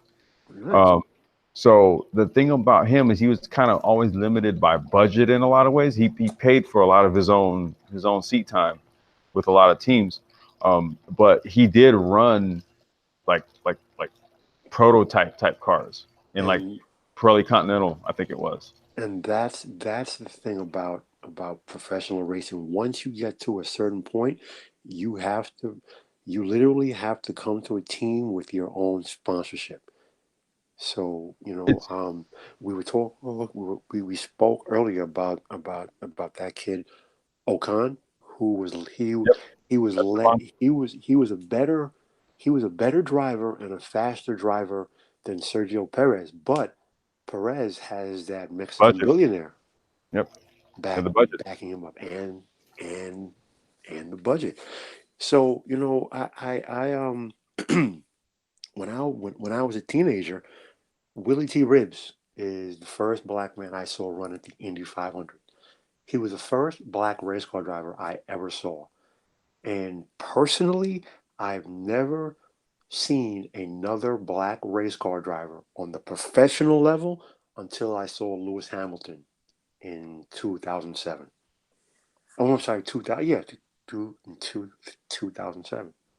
I did not see it, So I only found out a month ago, um, about the brother who ran in NASCAR back in the 1960s. And I really wish Nagon was here because you say he really knows about that brother's history. Yeah, You I know, called him up, man, and we start. I was because I texted him the video, and then I was just like, "Hey, dude, did you check that out?" And then, dude, like Nagone just started dropping bombs on me, dude. He schooled me on Wendell Scott. I was okay. like, dude, I had no fucking idea you knew that, dude. Yeah, that dude, he ran down the whole thing about like all the moonshiners from back in the day and what the Dixie circuit really was, and the Mhm. Dixie circuit is what ultimately became NASCAR. And dude, like he laid down the whole history on that shit. I was like, damn. And he really wanted to be on this hangout, man. He's out in DC right now, so Oh man, yeah, Yeah, yeah, because yeah. yeah. I was Rather really catch him on the hoping. next one. Yeah. Yeah, I was really hoping Nagon would come through because hey, listen, Nagon surprised me when he said he knew and he was a fan of Hans Joachim Unstuck. Stuck. I mean, Yes. how many people in this country even know about the legend Hans Joachim Stuck, much less a black Bro. guy? So Oh my gosh, man. The Audi Quattro, the the, infamous the infamous, Audi but Quattro. that's where he got to start, as did Walter Roll. But Hans Joachim Stuck said his most famous car that he ever drove was the Porsche 965. Yeah. Because he said, I'm sorry, 965, the 962. I'm thinking about the 956. Wait, the He's, 962, is that the Rothmans Porsche? yes, the Yep. Porsche. Because he didn't drive the 917. He drove the 962. He said that was that was out of every car that he drove, that was his favorite because he said you started up, it purred like a kitten. He ran out there, he drove it for 24 hours, ran, I mean him and his partners of course. He ran the 24 hours of Le Mans, pulled back into the garage, the thing purred like a kitten. Most reliable car he ever drove. Yeah, I that just wanted Audi. to show this. Oh, go ahead, Mike. I'm sorry. No, I just wanted to show this image of truck racing because I've always been a big fan of watching these trucks go around tracks and watching them battle out. Man, just that's like the extreme side of like racing. Yeah. Yeah, that is Real interesting awesome. stuff, man. Yeah, I've watched a few of those races, dude. There's some of the gnarliest stuff right there. Wait, bro, Yeah, because it how? takes skill to hold these, man. But yo, how do you not like tractor pulling? I love tractor pulling. I no, dude. Look, you know what, man? I used to watch it when I was a kid. I used because I would just consume racing like before my racing palate became as refined as it is today. Right, I right. dude, all I had to have was a fucking motor, right, and a loud exhaust, and it went fast, and I would watch it. Yo, So it didn't matter if it was like hydroplanes. It didn't mhm. matter if it were tractor pulling, if it were sprint cars. You Dude, know what I mean? I watched it sprint all. cars are bananas. Sprint cars are absolutely. Do you ever watch Australian? What is it? Australian V8. Super Yeah. V8? Oh, Yeah, shit. Dude, that's what NASCAR should be. yeah. It should be That's what road it course. should be. Yeah, Because that Australian V8, dude, Austin. yeah, Oh, it's insane, especially when they run at Mount Panorama, yeah. That is some like good the racing. Bathurst 1000 and stuff like that. Oh Yeah, shit. love that stuff, man. Yeah, yeah. The Gold Coast, what is it? The Gold Coast. I don't know if it's a 1,000 kilometer race, but I'm trying to remember what it is. But yeah, all of the Australian supercars. Oh, Hmm. dude, that's what NASCAR honestly. They keep NASCAR keeps bouncing around all these rule changes and stuff. They need to just go ahead and adopt Aussie V8 rules and start running on road courses. Dude, you know what though, bro? America is so insular. And the fact of the matter is, America is light years behind the rest of the world when it comes to racing. All right? Because racing should be done on road courses, it should be done on dedicated tracks.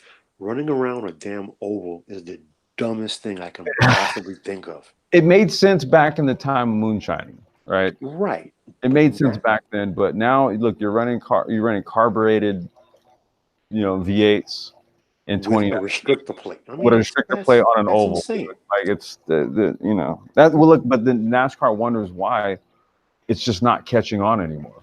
Exactly.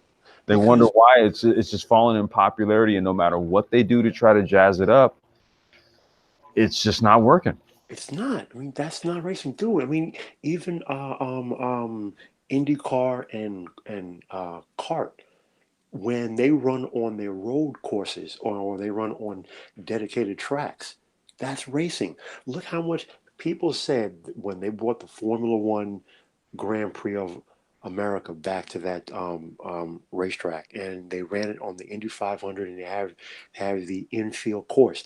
Now you're seeing more and more American series start to run on that course because people want to see real racing.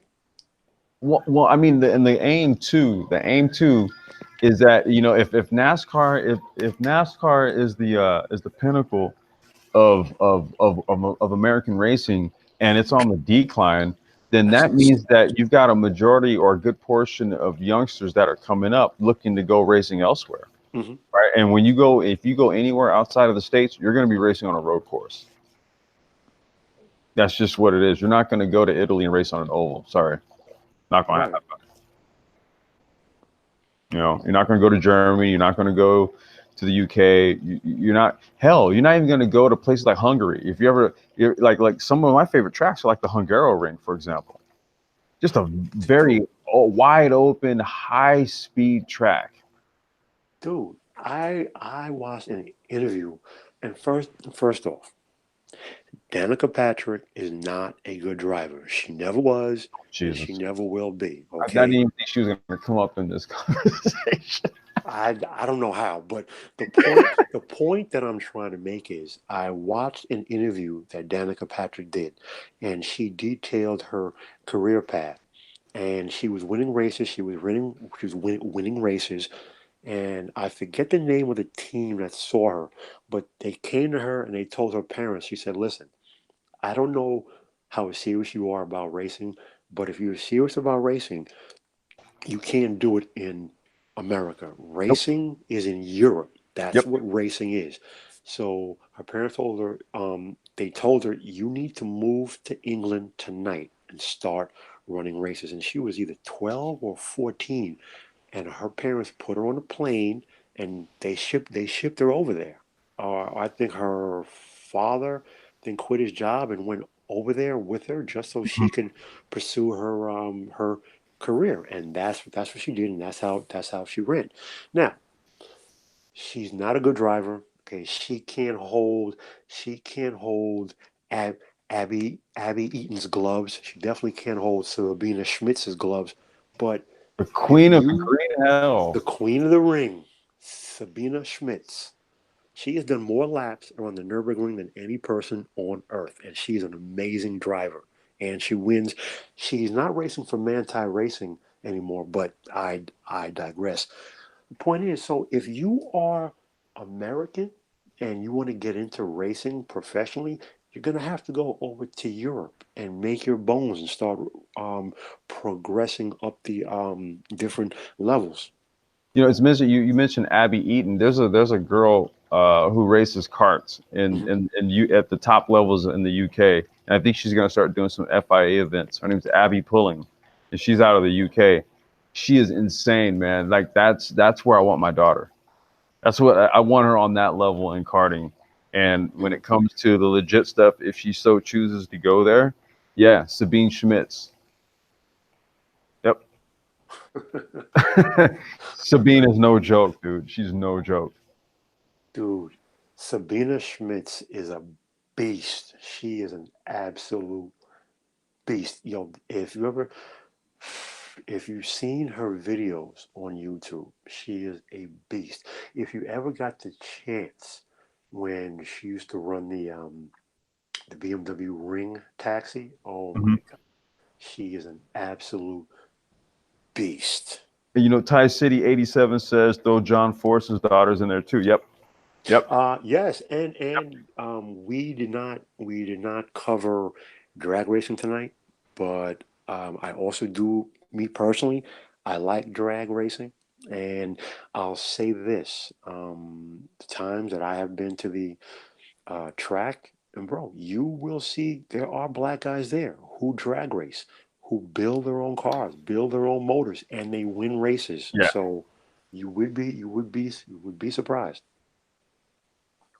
Hmm. Maybe that's a topic for the next one of these. Maybe it'll be, I don't know, a month or two. This is not going to be a regular thing, but a good Yeah, topic. third Saturday of July. We'll probably touch on it again. Yeah, we should make it something regular, kind of switch up the content, you know.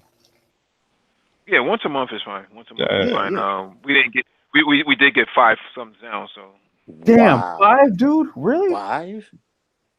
That's insane. What the fuck, oh, dude? it's back to Who, who doesn't like racing? Who doesn't like racing? guys Oh. who run around with Black Panther uniforms. I guess. I don't know, bro. Maybe we maybe we gotta run. Maybe we gotta run the melanin 500s. Something, I don't know. Well, none of the cars that we discuss run on vibranium, so Correct. That's what it is. That's what it is. Got to pour out the light. Well, when you're a And high performing capitalist. all well, right. you know, when you win the Melanin 500, instead of popping a bottle of champagne, you raise your ankh in the air and you pour out some libation. Hmm. Hmm. What if I won You the buy Indy? you buy buy their DVDs. Right. Bean Oh bean shit, let bean me. pie, my brother. Hmm. What you saying, Ulysses? Nothing, dude. Nothing. Nothing. No, no. I think this is a really good hangout. Personally, my closing thoughts would be I think more black people would get involved if they had access to the environment or access to the resources. The closest thing that you see to competition I guess motorized would be guys riding around on dirt bikes popping wheelies for a mile or so. So I know that they ran recently. They had a citywide ride for the dirt bikes, and they were escorted by the police throughout the neighborhoods. I don't know how far they went, but you had quite a bit of a mix of street bikes and or I guess they would call it dual sports and dirt bikes. So Yeah. um, that's starting to catch on. I know down in Florida they have the wheels up, guns down, or something like that. Mm-hmm. Mhm. You know, Mike, it's funny you mentioned bikes. I mean, we didn't even touch on, um, we didn't even talk on Kevin Schwantz. We didn't talk on Steady Eddie Lawson. You know, Antron Brown. hello, dude. I mean, yo, we are gearheads. So not just four-wheel Two racing, wheels too, man. two-wheel racing. Pure gearheads we are here. So Hmm. I don't think. I mean, shit, man. I think we chopped it up quite a bit. I don't think I have anything else. yeah, same here. I have nothing to say, nothing to add. All I will say is that Lewis Hamilton. I know it's too early to say. The season's not even half over yet. I'm predicting he will win his sixth Formula One World Drivers title. Man, look, go ahead and pencil it in. And rest in peace, Nicky Lauda, Lauda. the Yep. legend. Yep. Yeah, it's only a matter of time before NASCAR has to make the switch from from ICE based plants to electric motors. NASCAR, Well, That really? that will open it up for that would open it up for Tesla because they don't want they can't afford for it to die. I mean, they invest a lot of money into infrastructure and whatnot. Some they have to use it somehow. yeah, but how does how does Bubba and Charlene deal with a damn NASCAR sportsman Craftsman 500 number three car running on a damn hybrid powertrain? How does that work? Well, well, I think Mike, it was like the first. I think it was like the first motorsport hangout we did. We covered like the three branches of FIA sanctioned electric motorsport. It was electric karting, then it was Formula E, and then it was the new electric GT series where they're basically riding a lot of Teslas, and then you have the Jaguar X Pace, which is they right now they're running that as a one make series, right, where it's just a bunch of completely electric Jaguar X Pace cars. That Really? yeah, yep. They already ran one race already. I have to check that out. Yep, yep. So Yeah, that we're well on our way to seeing that happen. Yeah. yeah. It's only a matter of time before you start seeing like bird scooters and stuff like that on like neighborhood tracks and stuff. With cones and stuff like that. Hey, I'm not Um, even playing, dude. I'll be the first one to start. I already know how to mod them up, dude. I'll be the first one to start throwing them out there. No joke. well, it's unmodified. It's all stock A main. What about the mod class? Bro, No, listen, no mod class. bro, it's exposure. It's exposure. If the same way Lewis Hamilton's dad put him in a cart at 5 years old, if instead of if instead of putting a basketball in a young black kid's hand, put him in a go-kart. Start him off early. The same way Complex Design has his princess in a cart starting to learn the racing line. All right. If more black men who start doing that with their children, get them early, it's access. It's all about the access. All right. And so once you have that access, you will not develop that mindset. Oh, that's white people stuff. I'm like, no, it's just racing, because racing is so pure, because it is one of the highest forms of meritocracy that we have. It doesn't matter whether you're. It doesn't matter. your ethnicity. It doesn't matter, what you look like. Can you race? Can you get behind that wheel and produce? That's all that matters. All right. With that being said, thank you all for joining us. Please hit the like button if you have not already done so. Share the video if possible, and we'll be back tomorrow with Black Cannabis. Business Wealth and Power is Cannabis.